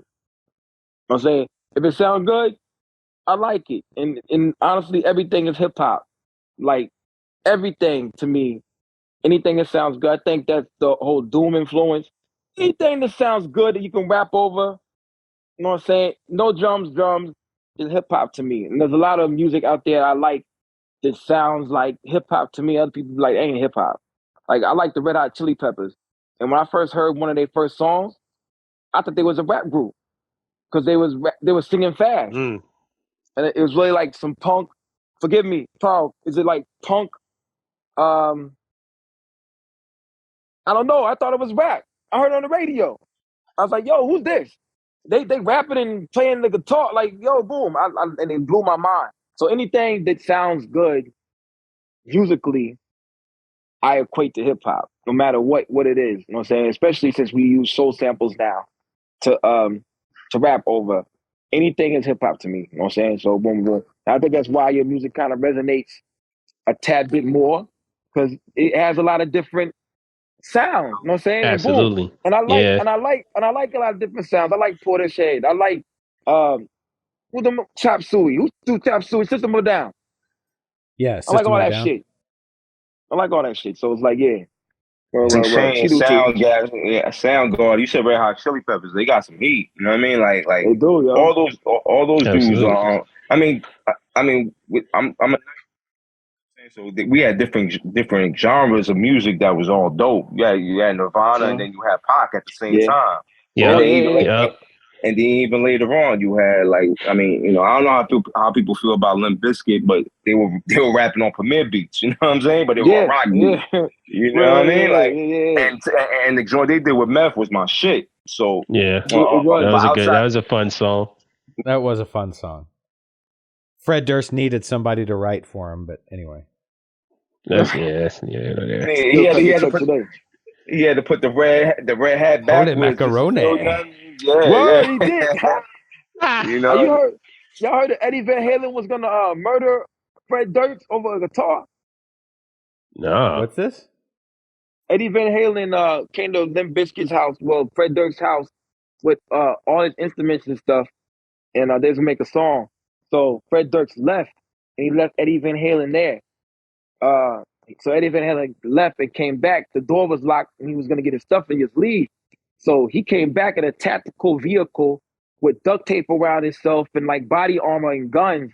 And he said, "You better let me get my stuff, or I'm gonna motherfucking kill everybody in here," or some shit like that.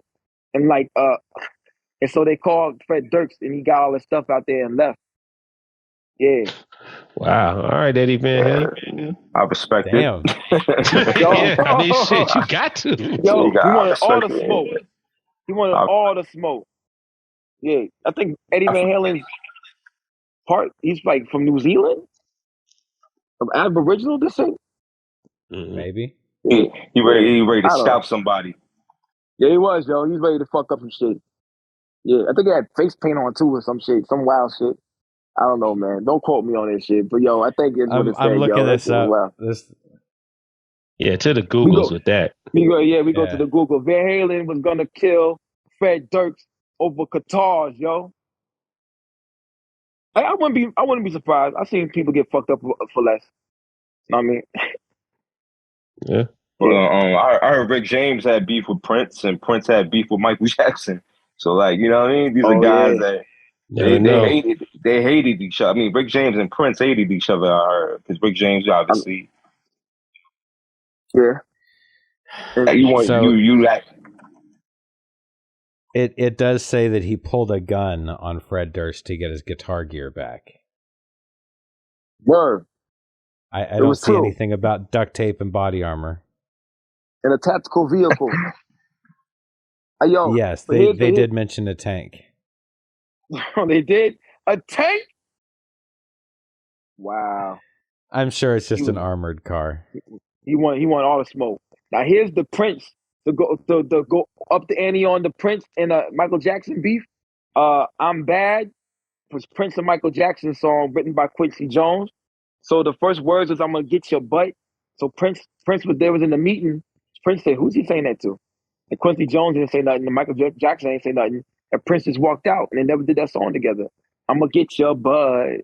No, he said your butt is mine. Your butt is mine, yeah. Your butt is mine. And he heard that, then he walked out. You can Google that too. Hey man, shout out Prince. Yeah, Prince said I ain't with this shit. What the meaning of this? I may wear lace, but I'm not about that butt shit. On some real shit though, if they scrapped it out, who do you think will win? Between Prince. Michael Jackson and Prince? Michael Jackson. No. Michael Jackson from Gary, Indiana, man. Michael Jackson. And he had 4 older brothers. You know Michael Jackson had to fight. Michael Jackson was absolutely, man. His ass whipped. Michael Jackson would beat the shit out of Prince, man. And Prince was like 5'2". Yeah, they both short, but Prince was 5'2", bro. That was a little bitty dude. Mike was like I think like 5'9". I'm just telling you, Prince was a bad motherfucker. There isn't anything Prince couldn't do. Hey man, shout out beat up Michael Jackson would be like that'd be light lunch for him. I'm telling you. I can't see that. Gang at one point, or like one of them early gangs in like Minnesota or some shit like that. I feel like I heard that story before. Like, yeah, like he was a vice lord or some crazy shit. Some GD. I heard something like that. That's crazy. So, but in one of his songs, he talks about he just talked about the shit that was going on up in Minnesota at the time. It was a lot of vice lords and GDs up in Minnesota back in the day. But he says something about like running with the disciples back in the day. It was in the song "Sign of the Times," I believe, is the name of the song that you can hear him talking about it. But it's a story that he was telling. I don't know if Prince himself was one of them guys. I mean, he might have been. I mean, you know, Minnesota ain't no punk. Minneapolis is North Chicago, bro. Straight up. Wasn't Michael Jackson in the picture throwing up Crip or some shit? Yeah, Michael Jackson rolled with the Crips. He a rolling 60. That's crazy. That's real talk. Like the 60s had Michael Jackson's back or something. And the A-Trays. Like he was the yeah, but the it wasn't because he was doing nothing. No, it was because he was putting him in like videos. They jumped him in or anything.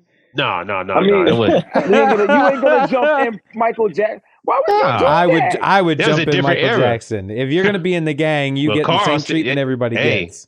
And when KR speaks, that's what it is. What it is. Mike got to take that violation.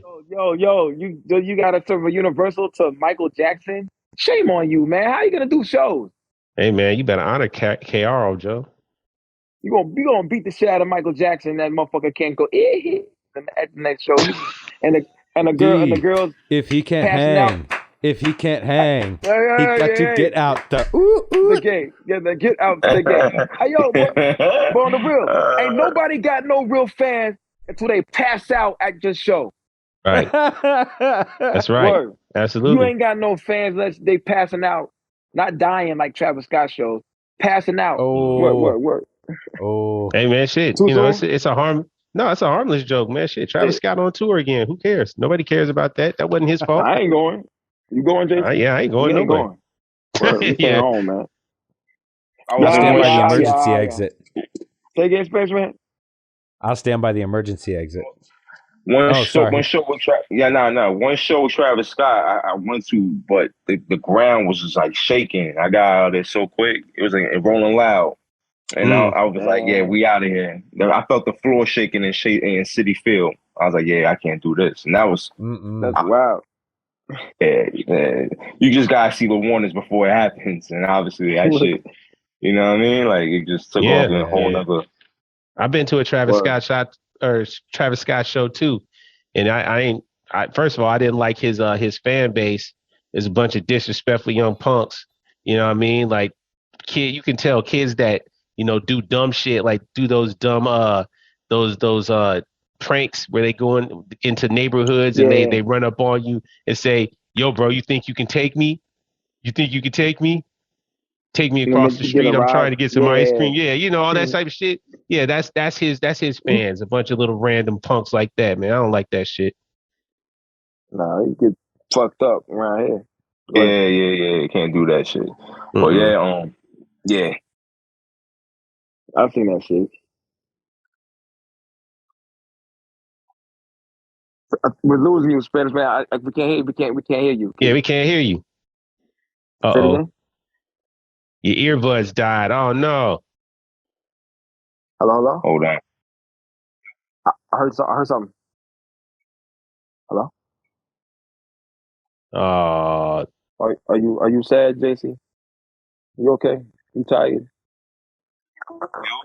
Dang. Yo. I can hear you. Hello. I can't. Yeah, we can't hear you. Try to go without the earbuds. Try to go with just the regular sound. See if it does something. It might work a little better. Going direct.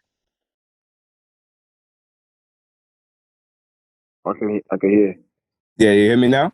Yeah, there we go. Dope. Yo. Yes, sir. All right. Cool. Yeah, man. Shit is crazy, man. Fucking. So you said the floor was vibrating at the Travis Scott show. You got to peep the signs.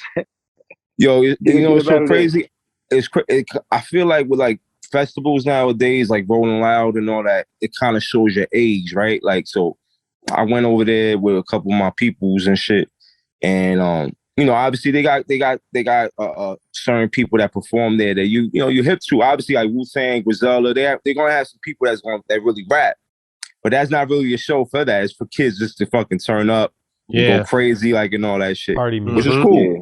Do drugs, but do drugs, fucking pass out, all that shit. And I remember watching Wu-Tang. I think it was like before they had their Hulu shit going on, but I guess they did a show in Rolling Loud. And they were playing like, obviously the classics and shit like that. So nigga like me, I'm like bobbing my head like, yo, this is that shit. And I'm looking at all these kids like just standing still, like not knowing what the hell is going on. I was like, damn, I'm becoming that guy now. Like it's like, that's it. It's over. You know what I mean? Like, but it is what it is. Fuck it. Man, those kids that you talking about, that's who made that fucking Rolling Stone list, probably. You know what I mean? Oh yeah. What was number one?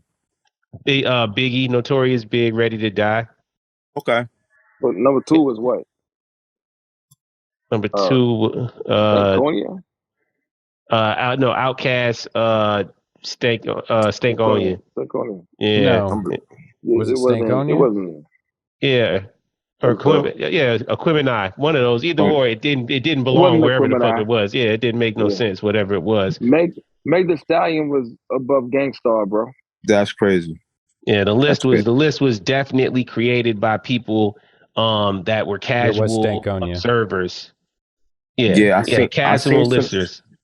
I seen something with Butterfly. Kendrick Lamar was number 5. Missy Elliott was number 7. Yeah, I mean, which album for Missy? I wouldn't put it for number 7, but I'm just curious which album. Missy's So Addictive. No, I wouldn't put that 7 as. I mean, it's subjective, I guess. This is the last one I'm gonna bring up. Last time I'm gonna bring it up, yo. Ghetto Fabulous did not make the top 200 album list, and I'm nor should it. Man, nor should it. If some of them other ones was in there, And why can't Ghetto Fabulous be in there? Hey, man. I'm just saying. I don't think it's in the top 200 albums. You know what I'm saying? My daughter wants me to shut up, man. Look at this shit, yo. Man, thanks, JC. Save your dad. She's got good taste. If Acid Rap is in the top 200 album list from Chance the Rapper, why can't Ghetto Fabulous be in there, yo? Acid Rap shouldn't have been in there. Astro World from Travis Scott was number 200, and that was better than Ghetto Fabulous. That's funny shit. I just want you to go to bed tonight with that, Lukey. I'm not going to sleep at all tonight, guys. Not at all. I'm not going to get a week of sleep. What would be your top 10 or top 5 if you would did that list over? My favorite or top 5? My favorite album. No, my favorite albums is different than what I think like the greatest. Because I like Purple Haze by Cameron. It's one of my favorite albums of all time in top 5. You know what I'm saying? I love that album. You know what I'm saying? I think this album called Saul Williams by Saul Williams is like one of the greatest albums, but not necessarily my favorite. You know what I'm saying? But I love it. You know what I'm saying? Word. What else I listen to all the time? I think Behold a Dark Horse by Rock Marciano is one of my favorite albums of all time. And it only came out like 2 years ago. You know what I'm saying? That was 2 years? Yeah. Yeah. And Trojan Horse ain't even on the streaming service. So I have the one on my phone with Trojan Horse on it. You know what I'm saying? And I got the one on Spotify. Like, yeah. But Ghetto Fabulous ain't making that top 5, bro. Not at all, yo. But yeah. But I think Saul Williams is probably one of the best albums lyrically ever. He ain't even a rapper, he's a poet. But as far as my favorite, I like some village past, present, and future. The Trinity album. I love that album right there. That's one of my top 10 albums of all time. People hated that album, yo.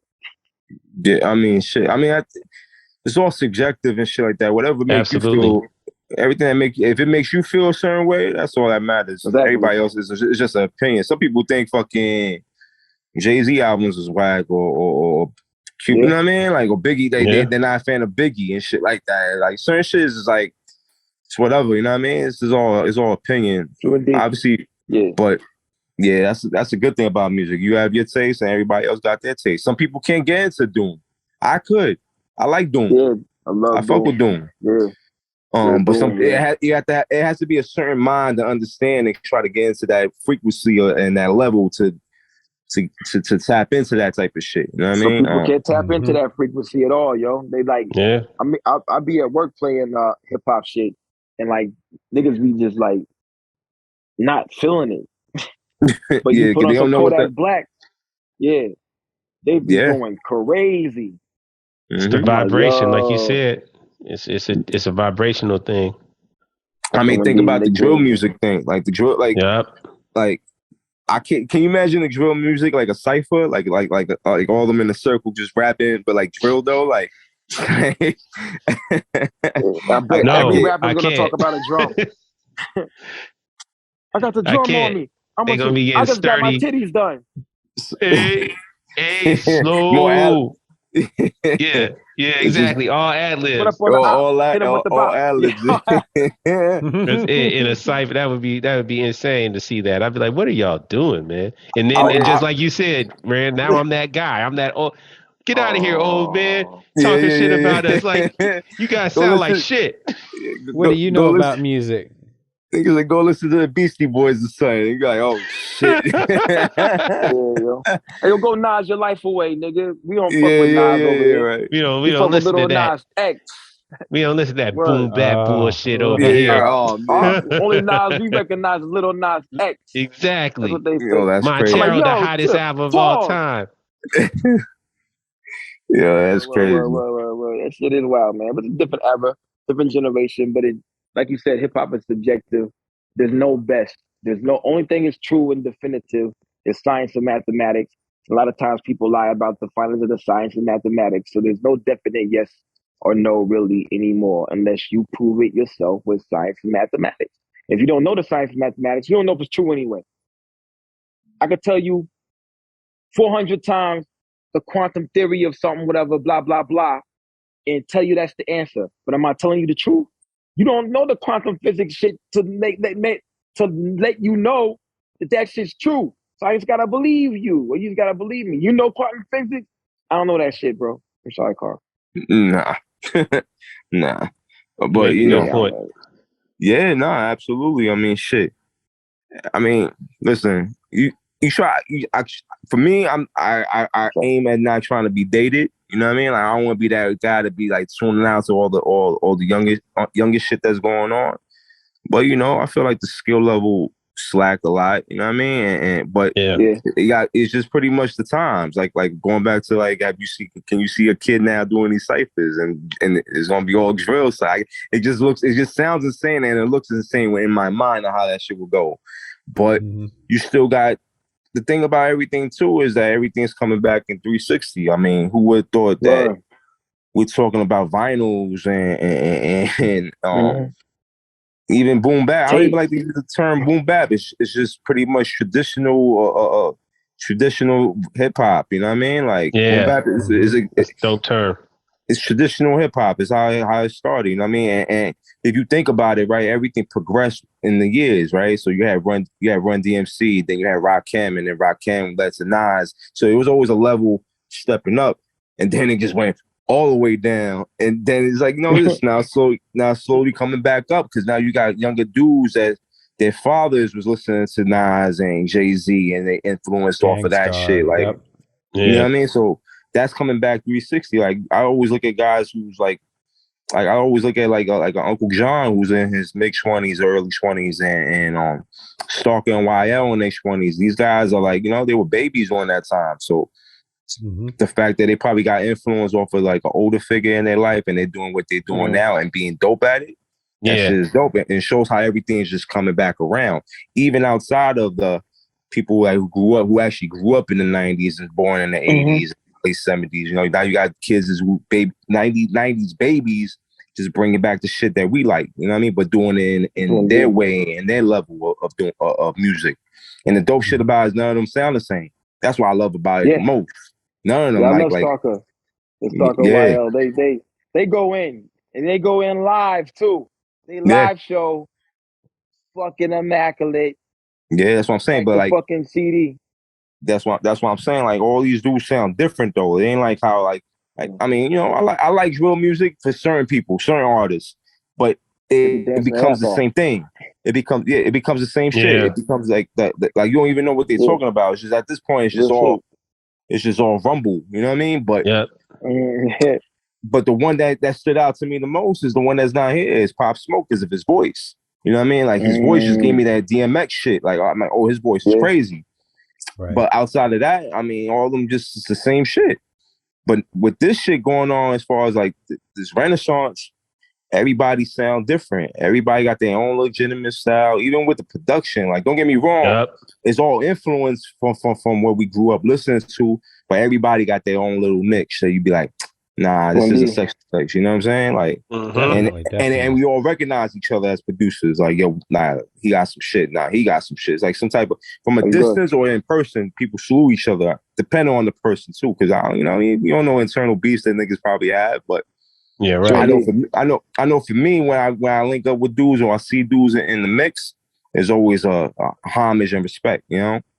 And vice versa, you know what I mean? Yes, that's how you carry yourself. I mean, that's how I carry myself too. So, that's kind of what this whole thing is that we doing, man. I mean, that's how we feel very strongly that this whole Abyss thing is thriving. This whole Renaissance is thriving, is because there's more willingness for people to big up somebody. There's more willingness for people to link up with each other and say, yo, you ill, let's make some raw shit together, as opposed to people side-eyeing each other and sneak dissing and all that petty bullshit, hating. Like that's secondary. If there are, you know, I'm sure there are people, you know, certain cliques and certain individuals that don't get along because, you know, I mean, that's just people. People don't get along. I mean, it is what it is.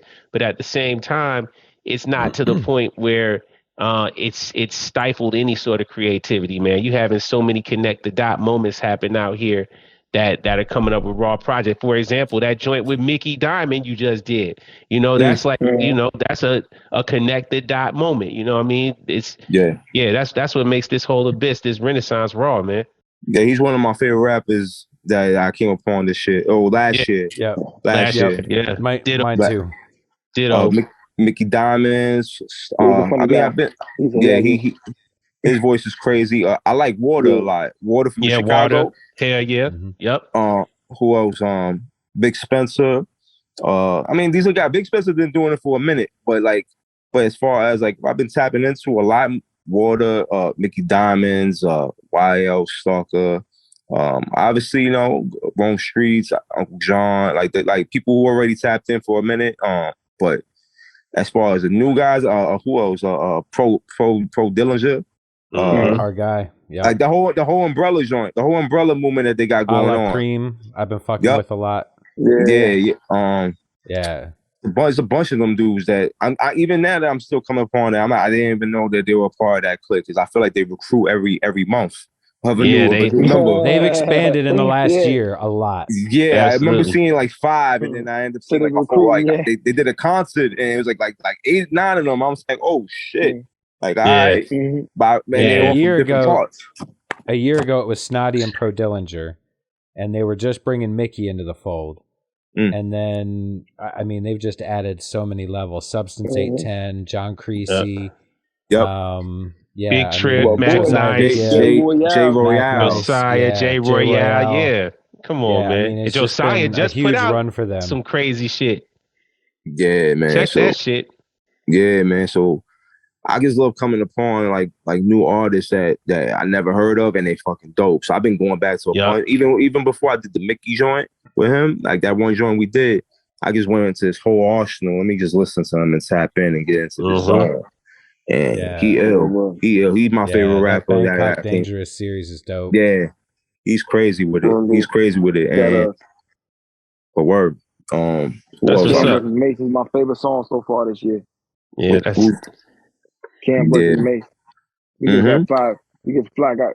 If we were smart, we invested GameStop. Right. If we were smart, we would invest in GameStop. But we invested. We got some new fits, and we went and partied on the main block. You know what I mean? Like, come on, exactly. I felt that shit. Hey, yo, Lukey, I thought he was really talking about the stimulus check whenever he talked about that shit. Like, look, that's what the vibes I got. You got that 1,200, but what we do, we got a pair of Alexanders. You know what I'm saying? Yeah. And one bottle of Casamigos. Yeah. And we went to the club one day. And that was it. We barbecued. Yeah. And it was done. There go we ain't paid the rent. Damn. What do you mean? So what you got coming up next? Oh, my baby is out. Yo, you out. That's funny. Yeah. What you got coming out next, son? I got a guy joined with UFO Feed that's done. Feed is dope. Who else? I'm working on a joint with Water. Nice. That's what's up. Nice. Water. Who else? Me and Mickey I sent a couple of joints for Mickey. We're gonna try to figure that out. Todd Ferris, me and Todd Ferris got a few joints. Nice. So right now it's just pretty much just going with the wind. Like, I don't really like the plan. So however the workflow goes, like people just write in fast, and that's how I pretty much work on that. Like if I see somebody going crazy and really just sending me joints as quick as I send it to them, that might be an album. So with UFO Feed, he came to the lab one day and did 7 joints. Like oh wow. And that just, I mean, outside the fact that's my man's, like we always been solid, and that's my guy. He was like, yo, let's just do something, like, and we just started knocking some shit out, and he just came into the zone and started banging out a lot of songs. So Feed was one. I mean, keep it real, Mav was one of the fastest projects I worked on. So wow. Mav was 3 weeks. Like yo, Rand, send me another one. And then by that time, it was like, all right, we got breakfast at Sue's. You know what I mean? Like, wow. So, that dude's organized though. He makes himself checklists of what he's got to do. Mav, he's organized. He's an early guy too. He wakes up in the morning. Yep. He's already talking to you like what we're gonna do. I mean, keep it real, because I'm personal with artists. So everybody that I work with, they come to the lab and we work, like we have conversations, we build, and then if it comes out to become a song, then there we go. And then if it becomes multiple songs, then oh shit, let's just do an album. So Mav was the first one I ever worked with that it wasn't in front of, but we will talk on the phone all the time, every day, of trying to figure out how we're gonna do this project. And to the point that it just sounded like we were in the same room, because we were so cohesive off a conversation that it led to that project, and it was quick. At that point, when we did that shit in 3 weeks, everything else was just game plan. Like, all right, how we gonna roll this out, and the rollout became a mess. How we gonna so that was one. And same thing with Fee knocking shit out quick.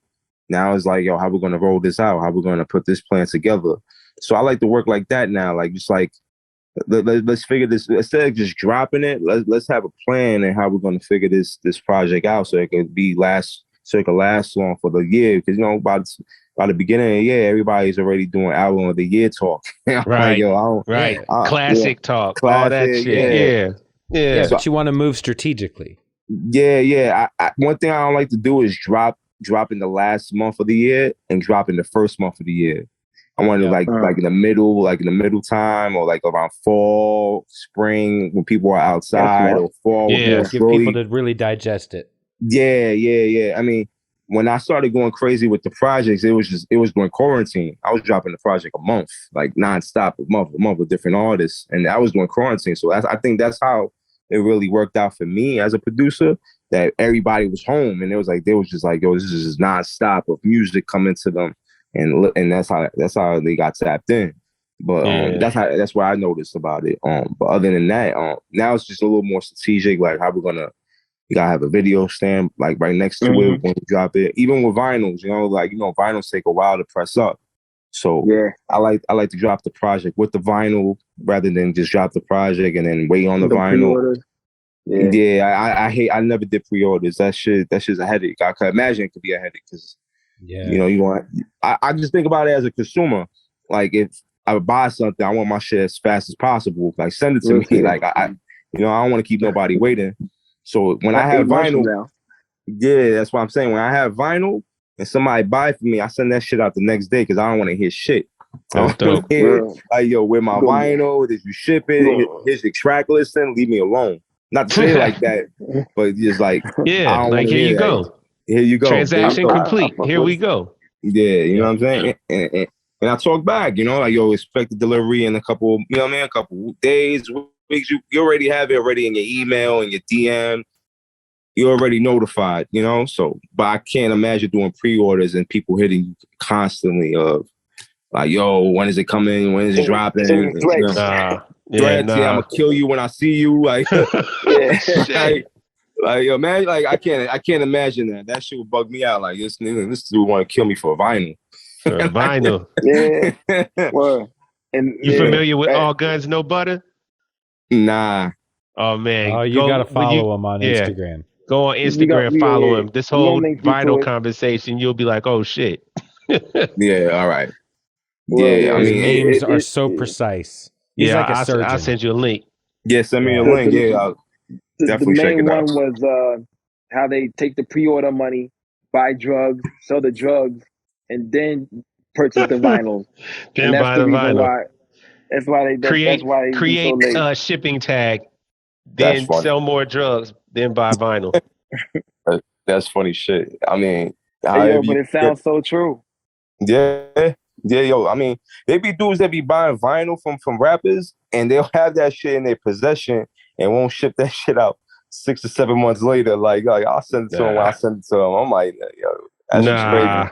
That's bad business, man. That's bad business. No, it's not good. I don't like bad business. Fans that way. Yeah, man. Yeah. But think about it, right? Right now. Think about it, man. Like as a consumer, man, you want them to come back to you. I mean, as an artist or a person who's selling a product, you want them to come back to you as soon as possible when you drop something else, because they already know that if they buy from you, they're gonna get it right away. That's how you get your. That's how you get your clientele. It's just common sense, But some dudes don't. I mean, a lot of dudes don't think like that. They just like whatever. Let me get the quick bread. Yep. and do a lot of drugs with it. Yeah.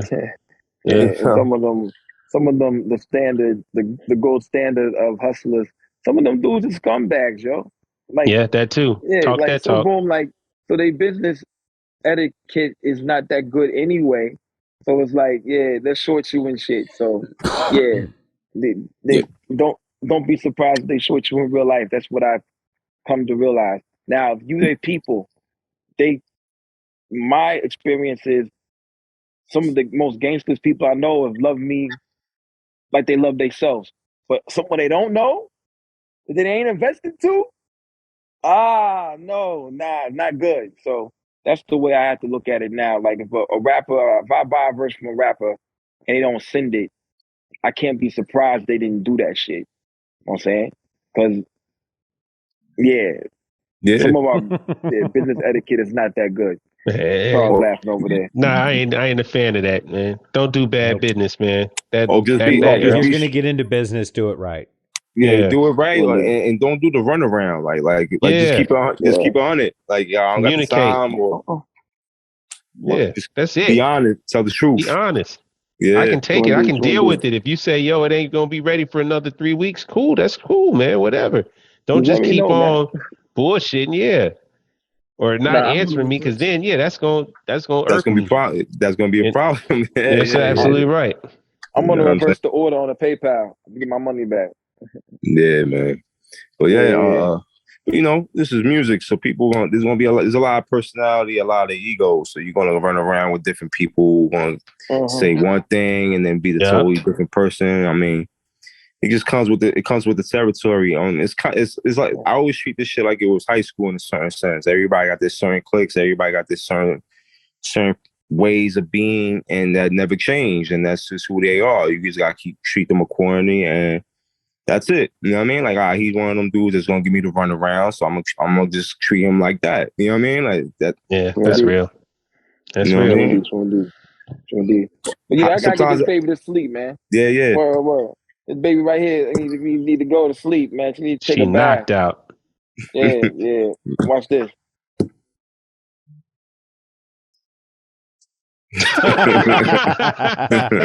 That's it. Yo, that's wild. Yeah. She ain't there no more, man. She out of 3, there, man. that's it. Ding, ding, ding, ding, ding. Hey, yo, Spanish man, you got kids? Nah, not yet. I'm planning on it though. What I would like to wish everybody out there happy Father's Day.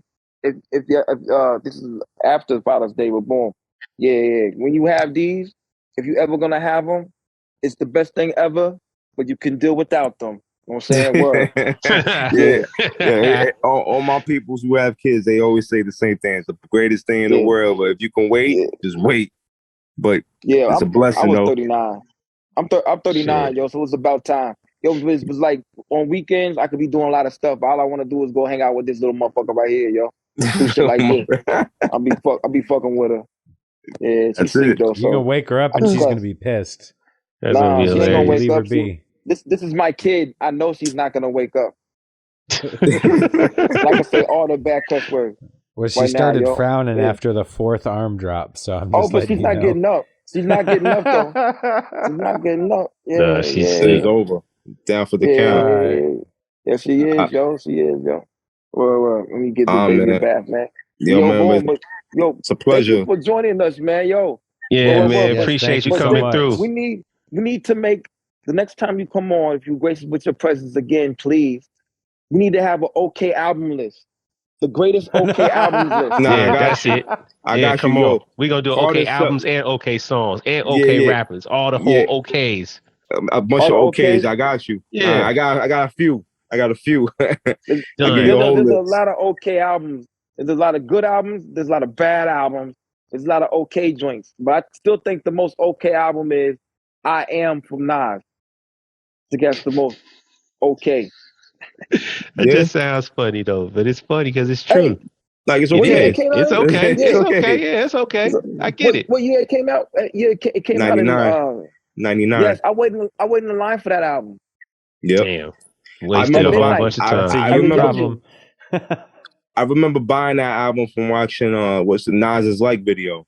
I was like, I gotta buy the album. That's it. Off a video. True I was like, I gotta I gotta buy that joint. But word, yeah, I got a bunch of okay albums. I just gotta write them down. True indeed. Give us 10 okay albums, yo. But Nas's Like and Hate Me Now sounded so different. Hate Me Now I was like, yo, this album's gonna be the greatest, yo. I ain't never gonna be canned on that. Then it was like, okay. Then he rap big things. I was like, damn, son, you sound like Servon from No Limit. Remember Servon? Yeah, that's what he sounded like. Mr. Servon. He trying to rap fast. Wow. Yeah, he sounded like Servon off the song he did with Pun. Yeah, wow. That's crazy. That's wild. That's disrespectful, huh? I'm sorry. to be continued. We'll dig in that one. Yeah, we got to do that. We're looking out for the okay list for Spanish Man, yo. Yo, it's a pleasure, fellas. Thank you so very much, my dude. Episode 44 of the Abyss Podcast. I gotta put this baby to sleep. We both gonna go to sleep. You know what I'm saying? It's been a long day for my car got hit by a tree today at work. Oh, God bless, man. Shit. That's all right. He gonna cash out. True. Don't worry about that. He gonna cash out. Right. I almost was gonna leave the windshield messed up and take the insurance money and just buy a pair of Balenciagas and stunt. Put some duct tape on the windshield. Party on the main block. Party on the main block. Mickey Dunn. Mickey Dunn was on mind about that show. Shout out to Mickey, man. Shout out to Mickey. That's my dude. Yes, sir. Boom. Episode 44 of this podcast. We're Spanish Man, PrimoJAB, Karl the White Monk. We'll see y'all next week. Say bye, JC. He said bye. He said bye to Spanish Man. Yeah, peace. Bye, Spanish Man. Like, you put me to bed. Yeah, that's why. Hey, everybody. Please remember, go to our Patreon. There's going to be a ton of extra content. If you're just going in as a base level subscriber, we're going to give you all of the podcasts with the extra music added into it. You're going to get music videos whenever possible.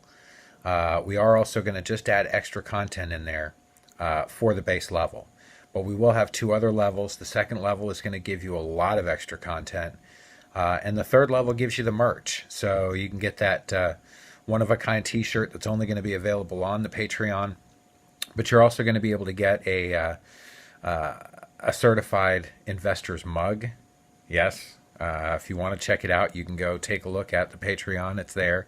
As well as a dope hoodie. So subscribe, follow us, support the podcast, share this information if you can. We really appreciate you fucking with us, and we'll keep bringing you more. Peace.